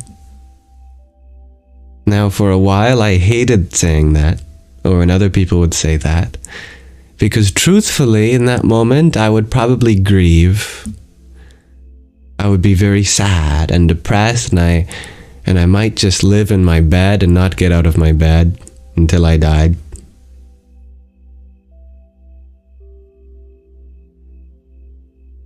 But at that point, I'm already dead. Because I'm not engaging in life, therefore. Remember that we have come into this world with nothing. We have to attain everything. Even the body we have to acquire from our mothers, and even the body we have to return like a loan from the earth. So this life is not about escaping with something intact. You can't keep anything in this life. Therefore, what comes and goes is not for us to worry about. It's not what we get about this life. It's not living a life such that you leave with as much as possible. Because let me tell you, you leave with nothing at all.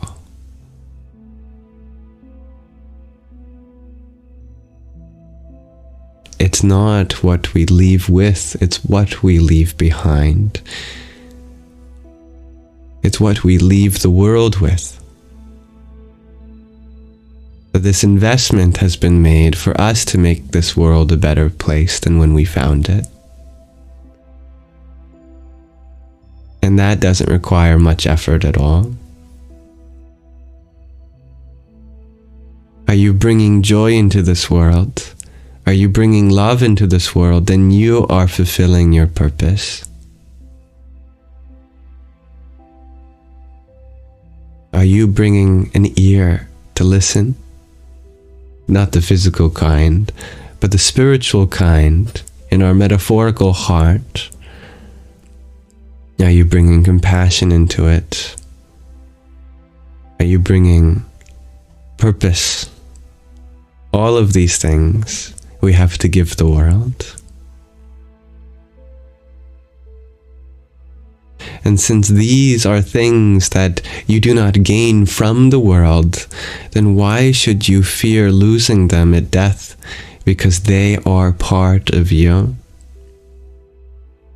When I say that we leave with nothing, remember that nothing just means not a thing. Not money, not a body, not a house, not a car. But that doesn't mean joy, or prosperity, or purpose, or love, because none of those things are things either. They are part of the great and beautiful nothingness. That is the spiritual kind of no thing that we bring into this world, that we have to give. That is the true self, the self that your friends and family surrender unto you as they depart without their bodies.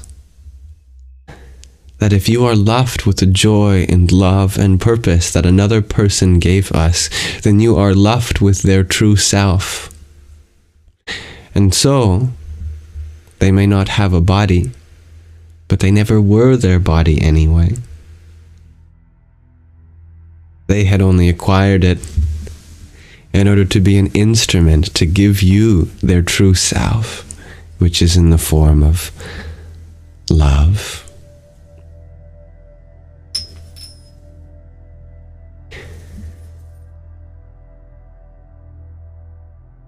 Thank you, dear Ursula, for your heart me and 10 team cheers.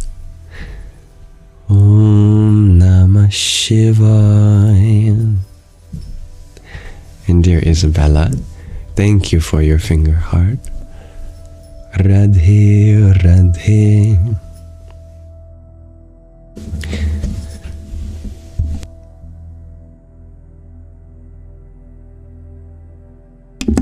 Dear Anon, you ask, what does the needless suffering of people experiencing a genocide show? You share that you weep for humanity. You have answered your own question in the form of your empathy for humanity. The suffering is what inspires your ability to cry, and that is a beautiful gift to the world. But don't let your own tears prevent you from seeing the beauty that is in your heart. This world exists in the state that it is, not for you to be distraught, but for you to provide care and awareness as you are doing, going from livestream to livestream, sharing something that you feel the world should not ignore, because there are lives at stake, and each moment someone loses their own body or a family member, or they've drank their last cup of water and they're not going to be guaranteed another for days. That suffering is very real and should never be ignored. And the very fact that that inspires you to raise awareness is proof of its purpose. This world has problems, not because there's anything wrong with it, but because there's something right within us that we can provide, and that comes out through our own purpose. Trust that consciousness is an energy that can neither be created nor destroyed. So the suffering of the people happens at the body and mind, and not according to something that only has one chance at life. They come again and again, just as plants die, drop their seeds, and sprout from the soil again and again. But the suffering of the body and the mind, even though it doesn't affect the conscious soul, inspires within us a need to help. Know this, that there is not a single person in the world that is in need of help, but there are 8 billion people in the world that need to help. The need is not in the circumstance of the world, the need is within us. And so this universe is arranged such to provide us purpose.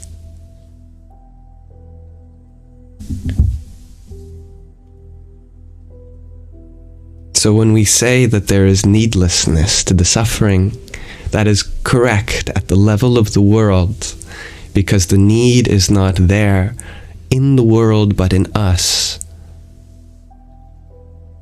And we are not of this world, but we do engage with it to be able to express the infinite potential of our source, which we all share, of love, of kindness, of justice, of peace. And there will always be more room for that possibility to be expressed.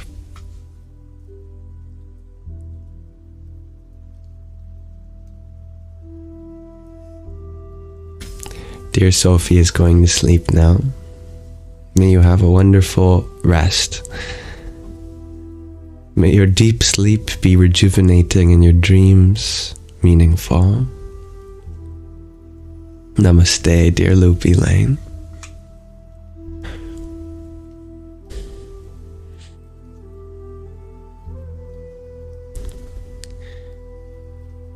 Thank you for the friendship necklace that you had sent a minute ago. Radhe, Radhe.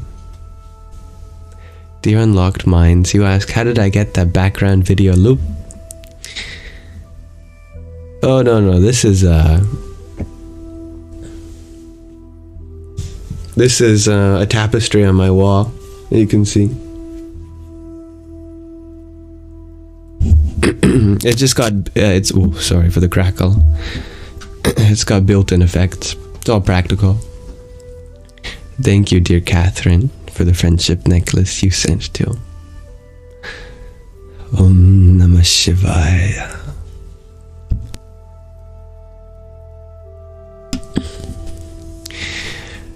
That's awesome. Don't believe me. Don't believe me just because I say it.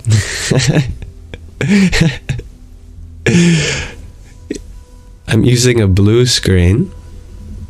Actually, the tapestry is blue already, and so there's an option to use a blue screen and put a video behind, and the video is of something I downloaded off of YouTube, which is VFX of space, nebula. And thank you, Unlocked Minds, for your fire. Hari Om Tat Sat. I am streaming off of my computer, which has more effects than if you were to just stream off of your phone. Thank you, Gabriella, for the heart me you share as well. Om Braum Hanumate Namaha. Good night, dear Catherine. Bethany, you share, your pillow calls you. Yes, it's nighttime for a lot of people in the Western Hemisphere. I hope you go to sleep soon, everyone. To make it easier for you, maybe we can wrap up our live stream shortly as well. Thank you for sharing the live, dear Wolf Haley. And thank you everyone who is liking the live. It's never expected because it requires the use of your finger tapping on the screen, and you know, that can be distracting, but I know that the way this platform works is that the more people like and share and engage, the more it's pushed to people's feeds, and it's not necessary for the purpose of my ability to be of service. But if you do feel like there's something of value here that another person could benefit from, then I do want you to know that that's how it works.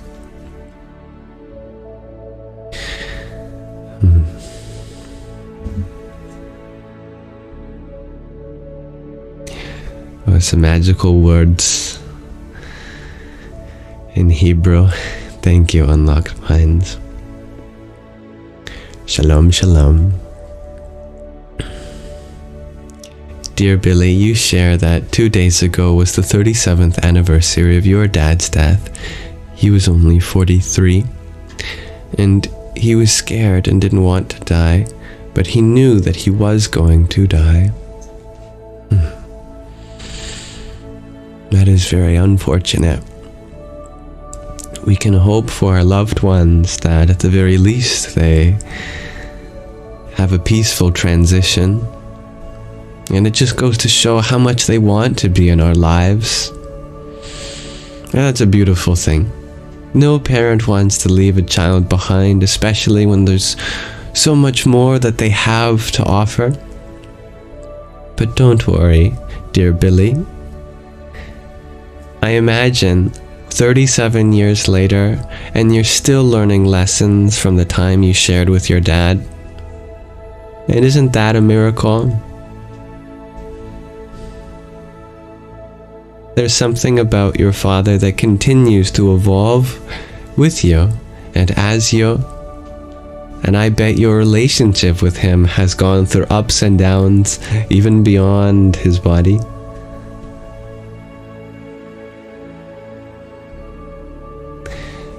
that means that nothing is set in stone. That even through death, parenting can happen, and you can still have such a dynamic relationship.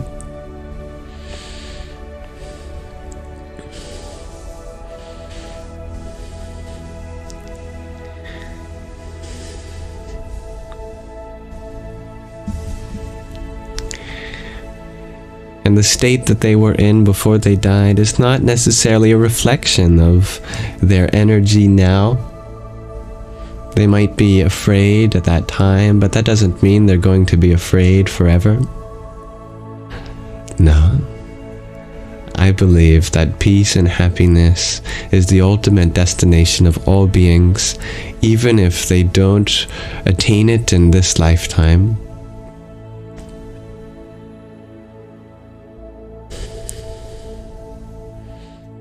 Thank you, dear Isabella, for your trio of roses. Jai Sitaram.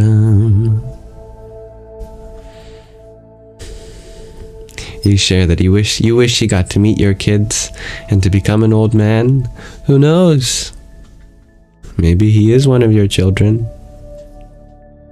It's entirely possible. There's no rule that states that you have to have the same relationship with another from one lifetime to another. Perhaps your father loved you so much that he wanted to be your child. You never know. When we promise that we'll love someone life after life, maybe that means in the next life, we're going to be a little caterpillar that waits on their windowsill in springtime. And just send good energies and watch them grow. Maybe it means that we incarnate as their puppy after we die, and as a puppy we continue to love them. You know? And in many ways he is already, scientifically, through the DNA, through the genes, but also through the memes. And I use that word in its original use when I believe Richard Dawkins coined it as, instead of genetic information passed on through our DNA, memetic information passed on through our language. Memes. And so in the literal usage of the sense, all the memes live on too.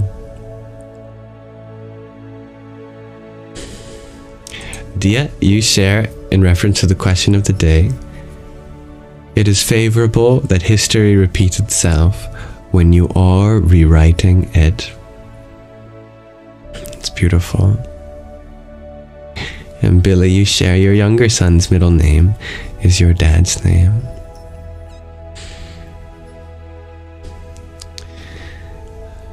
There is always, I think, a divine reasoning behind our names, even bigger than the reasoning we might intuit in the moment.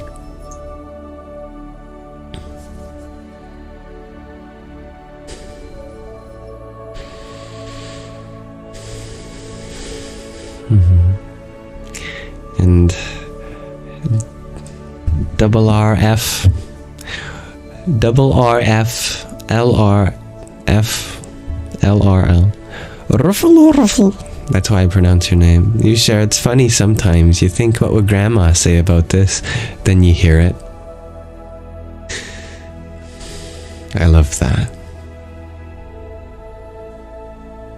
And Thea Valley, you share in an answer to the question of the day, when consciousness didn't learn fully. I like that. Yes, dear Billy. Like my name. Yam. Thank you for your wishings of warmth and peace, dear Canuck Gypsy. I wish to reflect that on everyone here. And namaste, dear Robert. Captain Rami, You ask, what do I think about Stoicism? And do I think it's possible if everyone would be Stoic, it would be a peaceful world? Stoicism is another of the many wonderful paths up the mountain.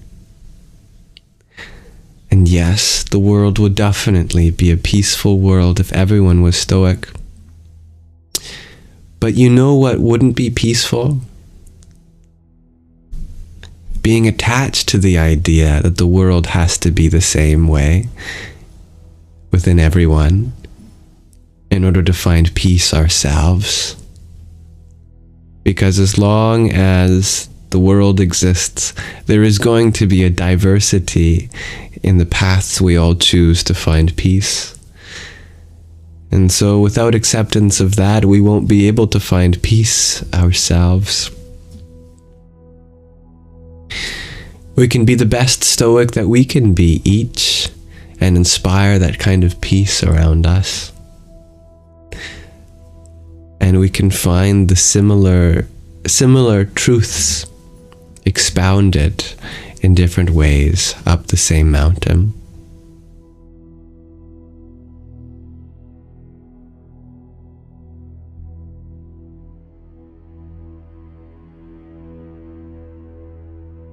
I think one of the biggest open secrets of peace, inner peace, is that it can come even if the world around us is not peaceful. We don't have to wait for the outside to be peaceful to make this inside peaceful. In fact, it doesn't work like that. If there is ever going to be a peaceful outer world, it must first come from establishing a peaceful inner world. You look around, notice that everything that we've created, both good and bad, has first come from inside us. Everything we see outside of us was once an idea inside of us.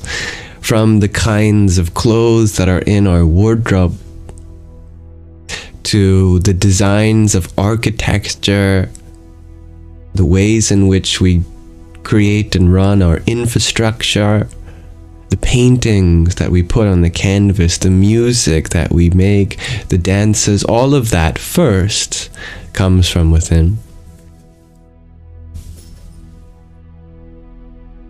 Which means if we want to see a peaceful world outside, we first have to realize that peace within too. And thank you, thank you, Isabella, for the trio of roses you sent earlier. But after that, thank you, Hybrid Gen, for your trio of roses.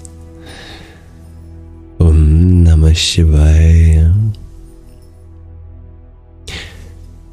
Captain Raimi, you ask, what if it took doing bad to people in order to get peaceful?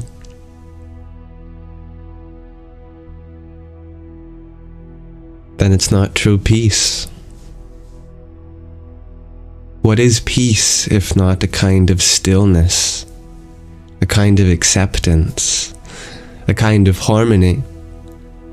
Can you expect that to come from any kind of injustice or harm, which is by definition a lack of peace? Can you expect to be filled with kindness by living a life of unkindness?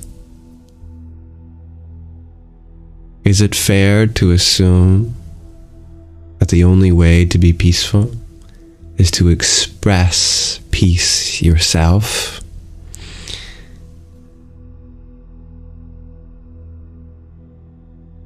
Still, we may have had bad things happen to us.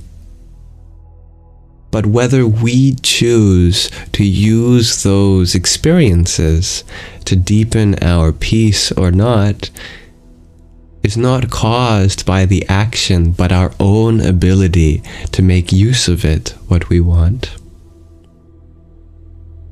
There are challenges in our life that we have faced, And those challenges may have inspired us to become peaceful in other ways. But only once we choose to let those challenges have that effect. And we can't make that choice for other people.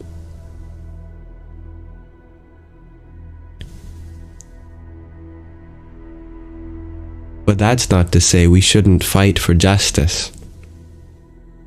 Peace doesn't preclude the possibility of engaging in a moral and ethical lifestyle just because you accept everything is as it is. Because you recognize that you're not one individual. There is no such thing as my life and your life. There is only life that we share. So harm to any part of it is harm to the whole. And kindness to any part of it is kindness to the whole too. So to recognize the self in you is no different than the self in others. How would you want to be treated if you were doing something which could be improved upon? Certainly, there are times in which being direct can make someone question their actions. But in our own life, if we look back at all of the times we have changed our mind, it probably came from a kind of grace, a kind of acceptance. It has a certain power to it. There's a difference between saying, "You're stupid," and saying, "I know you have so much intelligence. Why don't you use it?"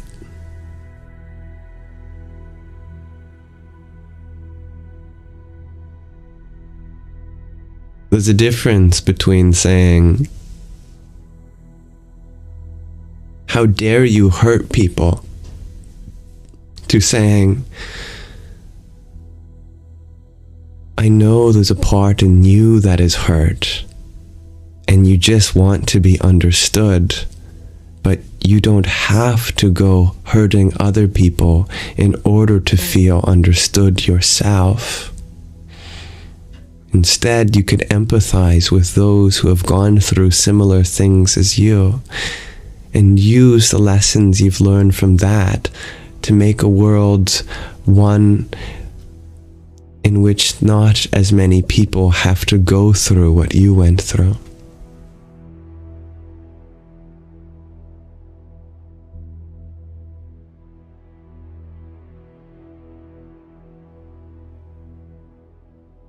Thank you, the Maniac Mitch, for your heart me. You share an answer to the question of the day: when one repeats the cycle of evolution or growth. I like that.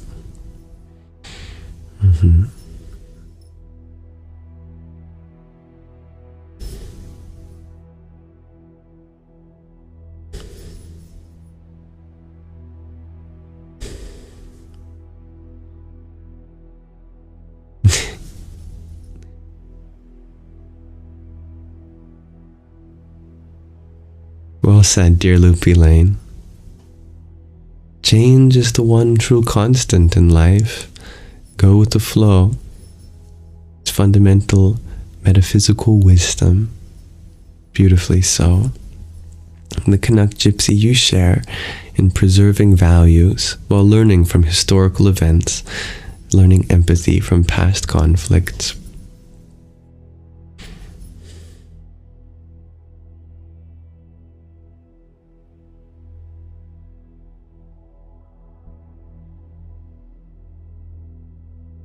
All right, I would like to transition now from our regular format, which is Q&A, to ending the live stream with a bit of a meditation. I believe it's important to have a proper closure to things, and live streams included.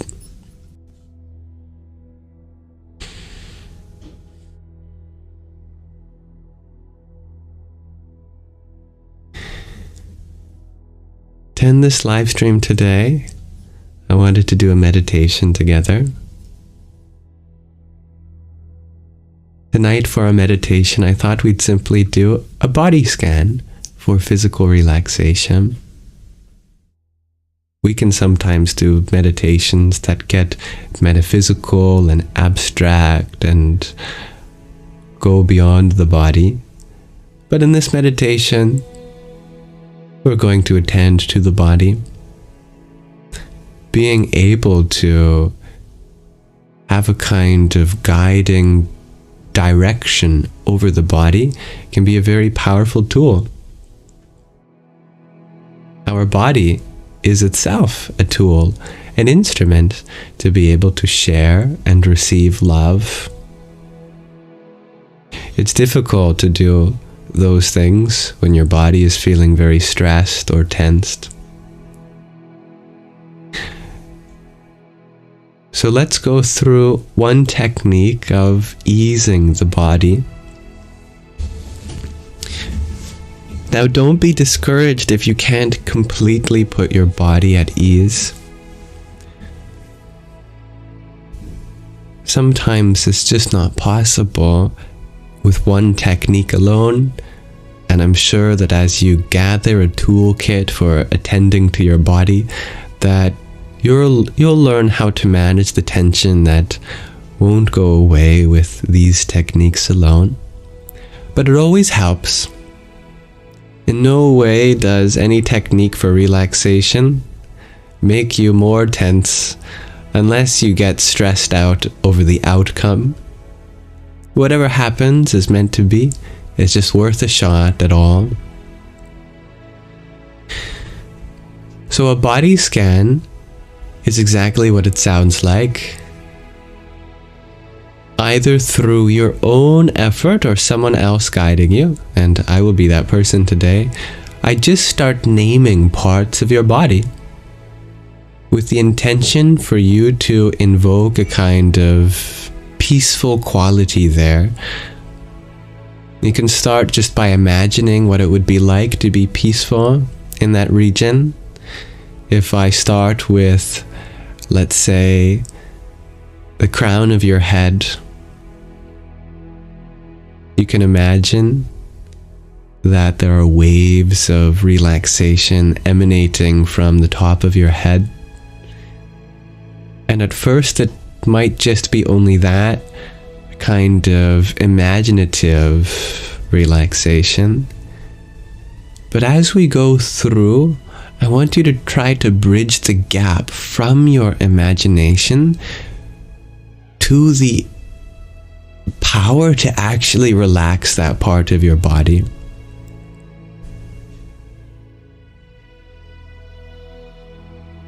As though you had the power, the ability to make any part relaxed. Believe that you do. I almost want to use the word pretend. Like you fake it till you make it. And it's kind of like that. At first, you imagine what it's like. Pretend like you're creating a peaceful presence there. But as you go through, I want you to see that even that begins to create a very real effect in your physiology. So we'll start from there. Crown of the head. Imagine waves emanating from there, over your scalp, down the sides of your head. And we'll be loosely going in order from the top of your head to the bottom. But if you feel like those waves ripple around other parts before we get there, then that's even better. Certainly no need to constrain the feeling of peace just to the things that we've discussed so far.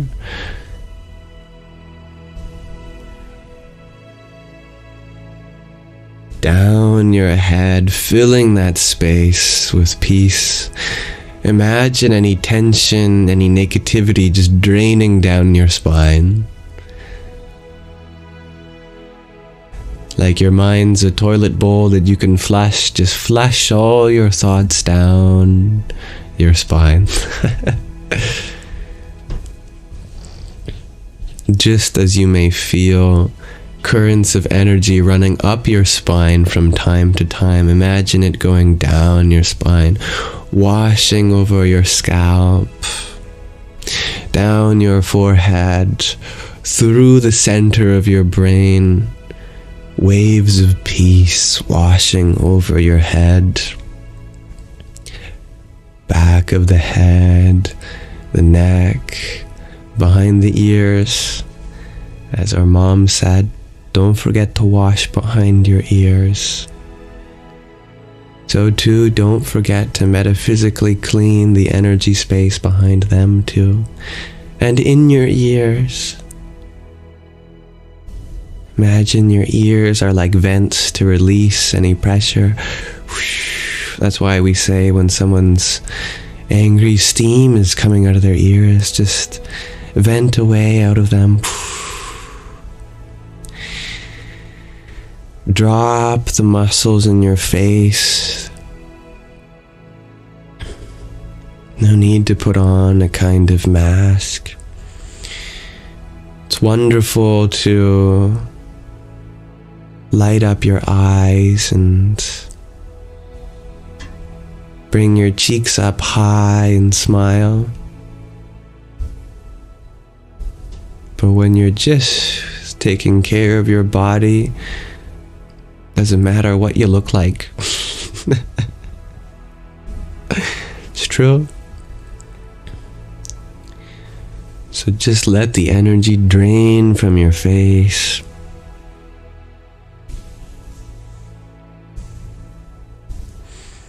From your eyes, temples, forehead.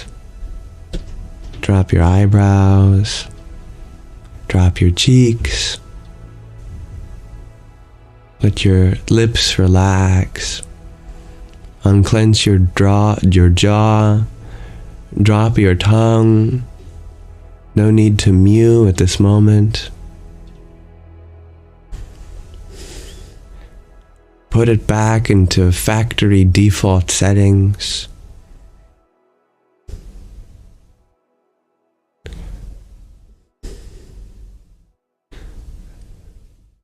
Relax your eyes and eyelids.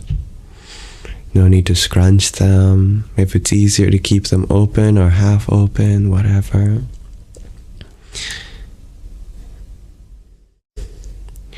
As we get to your neck and throat, imagine the energy draining. You know, we carry so much energy in our neck.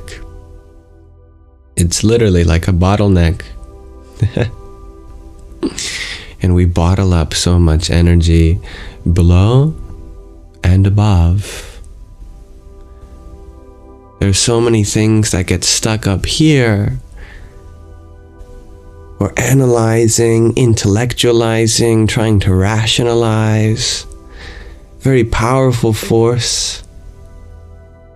But it's so draining. We can just let things go back into lower parts of our energy system. So too, there are things that would like to come up through our throat, things that are being repressed. Releasing the tension in the neck means allowing some thoughts to arise that we feel like we don't want to think about. Just allow all things to come and go in this moment. You're not going to die. In case you need to hear that. Sometimes you need to hear that.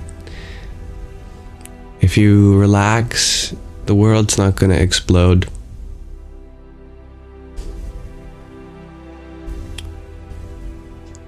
If you relax, you're not going to explode. There's a reason we have skin. To keep us from falling apart. You don't have to be your skin. If you let go, you're still going to be together. You're not going to fall apart. The world's not going to fall apart. Your relationships are not going to fall apart. Now, if you're like Homer Simpson and you work at a nuclear control facility, and doing this guided meditation is going to prevent you from taking care of a responsibility, then maybe set a time on your phone at another time where you know that you can completely relax without having to worry. And if you feel like that's not possible, it's not possible that that's not possible, because no one in life is expected to be on guard 100% of the time. That's why we sleep. Even while asleep, no matter how strongly you identify with something, you become one with the whole in deep sleep. Even a mother who feels like at all hours must be taking care of her children, you become free of your motherhood while in deep sleep. You become one with the formless whole.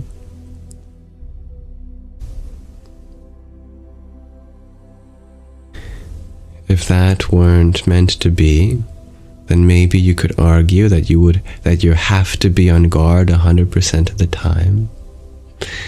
But because the way our nature works, that it needs time to rest, that means you're not supposed to be worrying all the time, which means you don't have to worry all the time. This universe is arranged so that you're allowed to drop your shoulders, unclench your abs, let energy flow through your neck and expand without feeling like it needs to be so tight and restrictive. Feeling like your arms can just drop from the sides of your bodies. No need to tense them. There's nothing you have to hold on to right now. Just let your hands hold space. Imagine that you were giving a little bit of oil, cooling oil, to each joint in your neck, vertebrae, shoulders, your elbows, your wrists, and all the many bones, each joint in your thumbs and fingers, like you were becoming super loose and squishy and floppy. You don't have to be strong right now. You can be like water.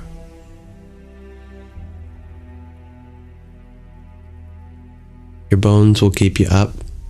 Your skin will keep you together. You're not meant to squeeze your muscles for so long. They need time to rest. As we go down your torso, take deeper and deeper breaths.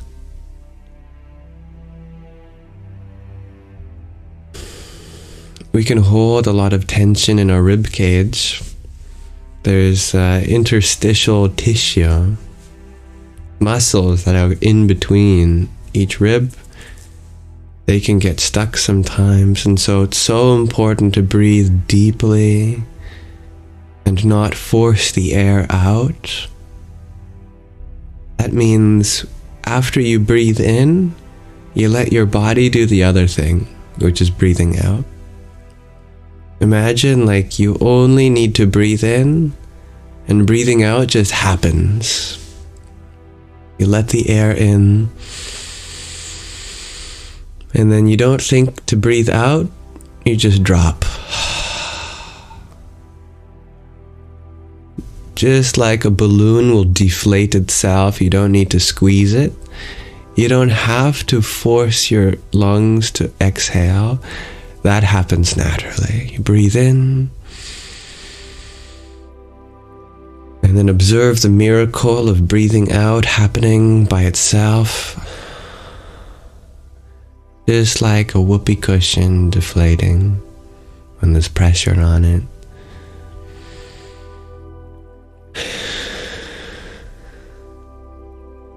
Notice that if it's your first time letting your body breathe out for you, there might be some control issues.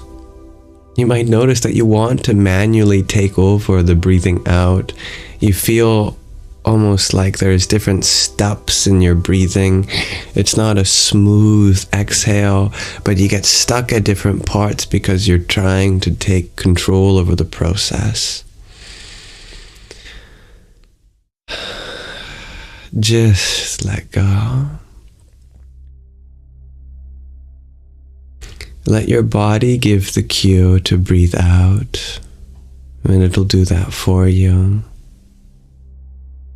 The only thing you have to do is breathe in.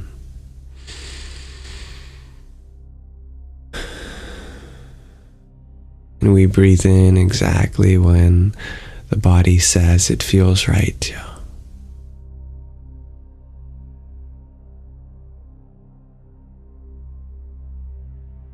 Breathe with your tummy. You can put one hand on your tummy and another on your chest. Ask yourself, which fills with air first, the tummy or the chest? If it's the chest, it means you're probably holding tension in your tummy. If it's your tummy, that's good. Let your tummy fill with air. In fact, you might be breathing in such a way that your chest doesn't even expand at all. And that's really great for relaxation. Tummy breathing, excellent for relaxation.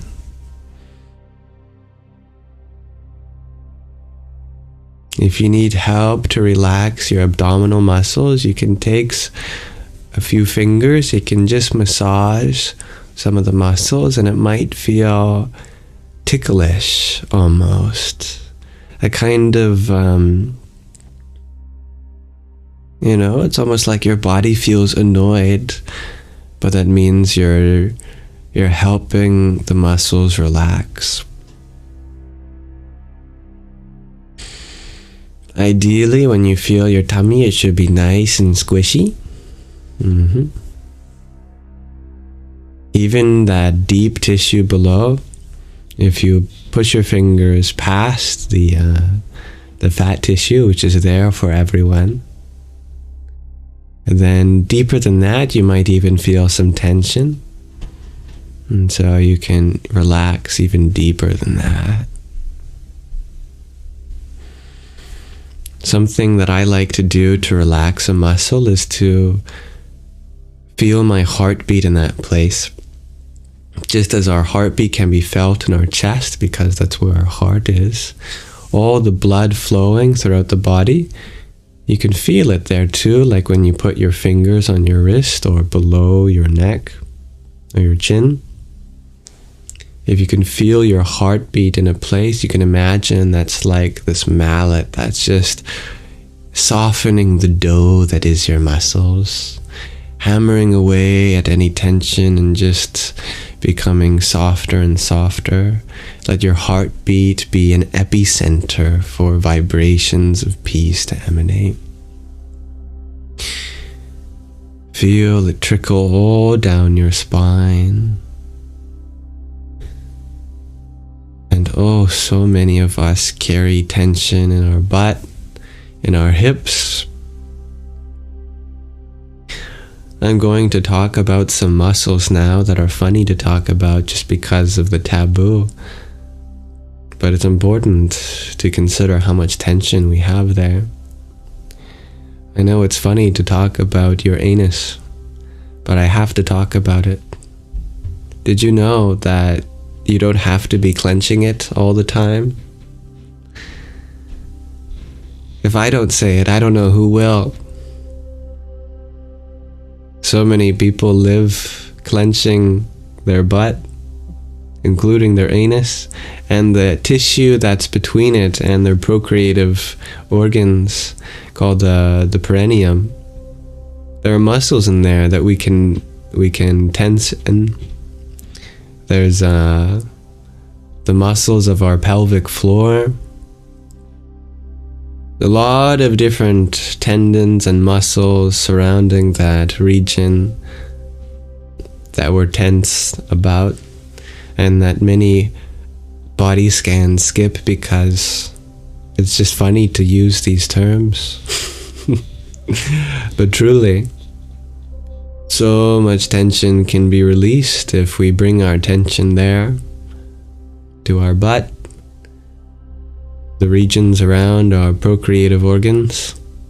You'll notice that there are ways of holding energy there, and that's actually a yogic thing. That in Kundalini Yoga, you're able to tense those regions and keep the energy up. But for relaxation purposes, we do just the opposite, and we release those gates, those bandhas it's called. And there are gates around that region. You can just drop your butt as if you were letting it go, fall away, but don't worry, it'll still be there. Imagine injecting a fluid that gives lubrication to your hips.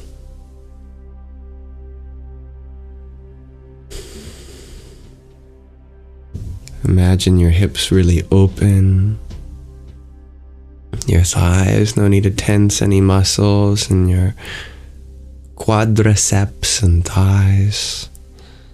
Let your hamstring just drop.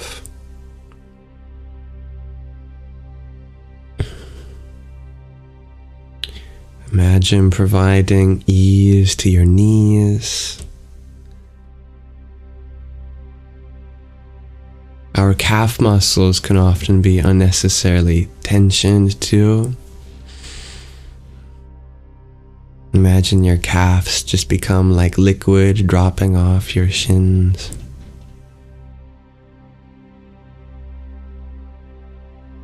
Feel your ankles become more and more loose,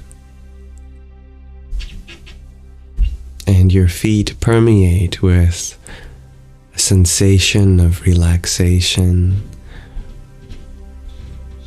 and the soles of your feet becoming grounded with Mother Earth. And I love the visualization of roots coming from the center of the earth through the inner and outer core, through the mantle crust, through the floor, all the way up into your feet, with the toes, relaxing them. Now we're going up with the roots of Mother Earth, extending into our ankles and calves, knees, thighs, into our butt, all throughout, up our spine, in our abs, just giving a grounding presence, a non-invasive kind of grounding force. It makes us feel like we don't have to worry about flying off into space, that we are being held down by a gentle, caring, motherly force. And each part of our body that the spiritual root touches, it just stabilizes and stills in our chest, in our shoulders, arms, forearms, wrists, hands, joints, fingertips, knuckles, palms, in our collarbones, in our neck, in our jaw, in our tongue, in our lips, in the back of our head, center of our brain, in our nose, eyes, cheeks, eyebrows, forehead, and it bursts out the crown of our head into the universe, and we feel established in infinite peace. And we let the current that flows up and down wash away any and all karmas keeping us bound to any suffering that we identify with.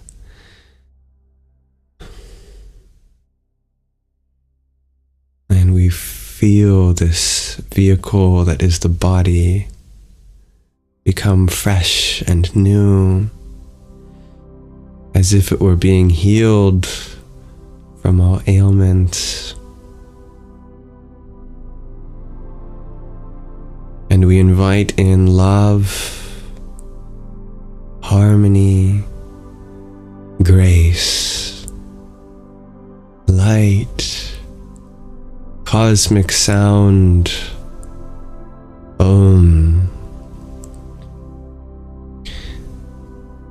And I'll chant the cosmic sound Om 3 times with swaras, with the overtones.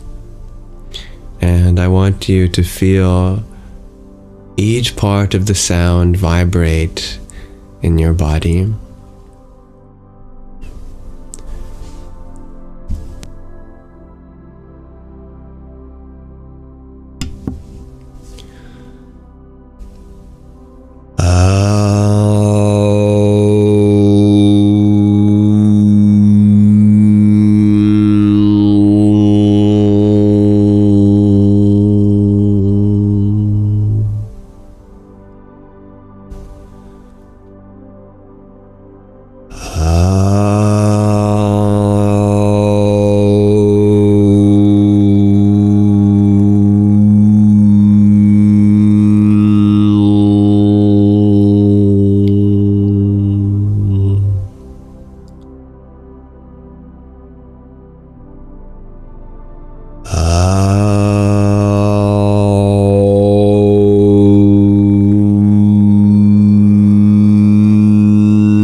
If your eyes are closed, you can rub your hands together, make them warm.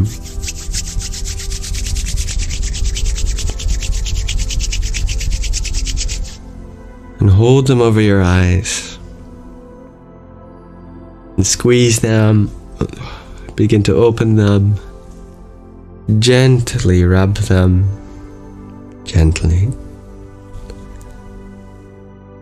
And open them slowly.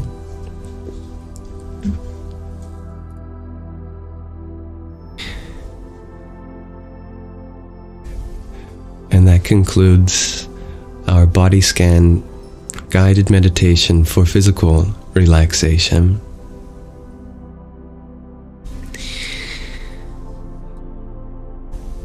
It is my wish that each of these live streams relax you on deeper and deeper levels. So, thank you for being a part of today's. Thank you for the follow, dear Tommy. That reminds me, anyone who would like to come back again,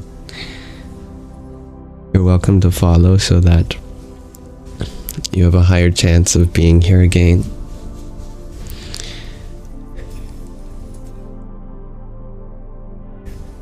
Thank you, John Simon, for the heart me had sent earlier. Radhe Radhe.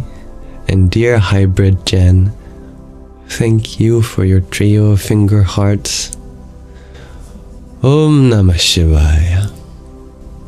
And Tattvamasi, thank you for your trio of roses.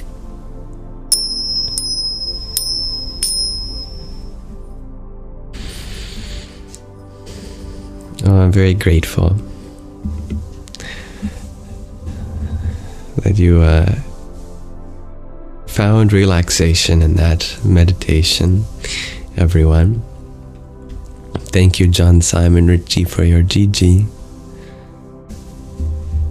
Om Ganganapataye Namaha.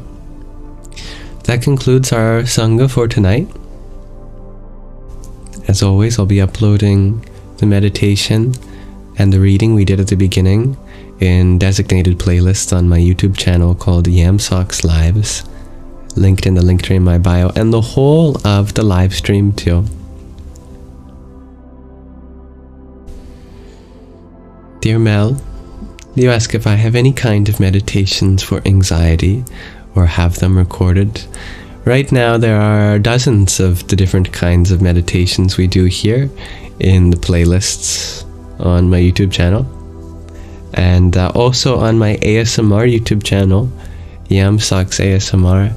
I have a 30-minute video guiding you to peace during an anxiety or panic attack or feelings of existential dread. I hope you find it. It's called Talking You Down from a Panic Attack. And the video goes through affirming every part of your reality, from what's going on outside, to your body, to your senses, to your mind, to your decisions in life, to your identity, and finally, to your soul. I think it's a very comprehensive way of getting anxiety relief, and so I hope you find that helpful. Good night, dear Hihi. Namaskaram, the only S. Namaste, dear alien T. Above all, may this live stream be an offering to the divinity within you. Asatoma sadgamaya tamasoma jyotirgamaya mrityurma mritangamaya. Om Shanti Shanti Shanti. Harihi Om Tat Sat. That means, lead us from the unreal to the real, from darkness to light, from death to deathlessness. May there be peace in our environment, may there be peace in our heart, and may there be peace in the forces that compel us.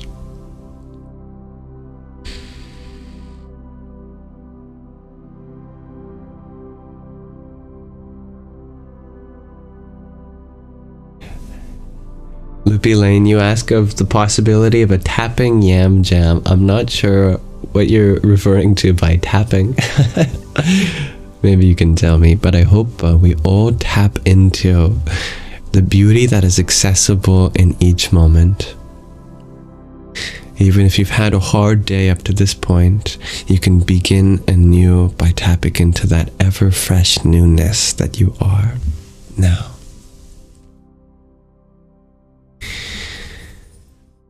Thank you for your roses, dear G2 Infinity. May you have a blessed night too, dear Vicky Moon. Good night, dear Jada8. Good morning to those who are in their morning. Good afternoon to those who are in their afternoon. Good evening to those who are in their evening. You are all capable of greatness, and that greatness doesn't have to come anytime soon. You are already wonderful in the vibrations you carry inside your hearts, as they make a bigger difference in the world than you may think. Just by living one day at a time, nay, one moment at a time, carrying a little more room for kindness in our heart, that is enough to live perfect moment. Good night, dear Mal. and Scott. Thank you for the love, dear John Simon. Dear Loopy Lane, you shared tapping works on acupressure points. Ah, you are referring to actual tapping. That's a great idea. I'll have to learn myself what these points are. I have an intuition of where many of them probably are, given my own exploration, but I'm sure there's many more that I could learn. So I'll have to do my homework for you.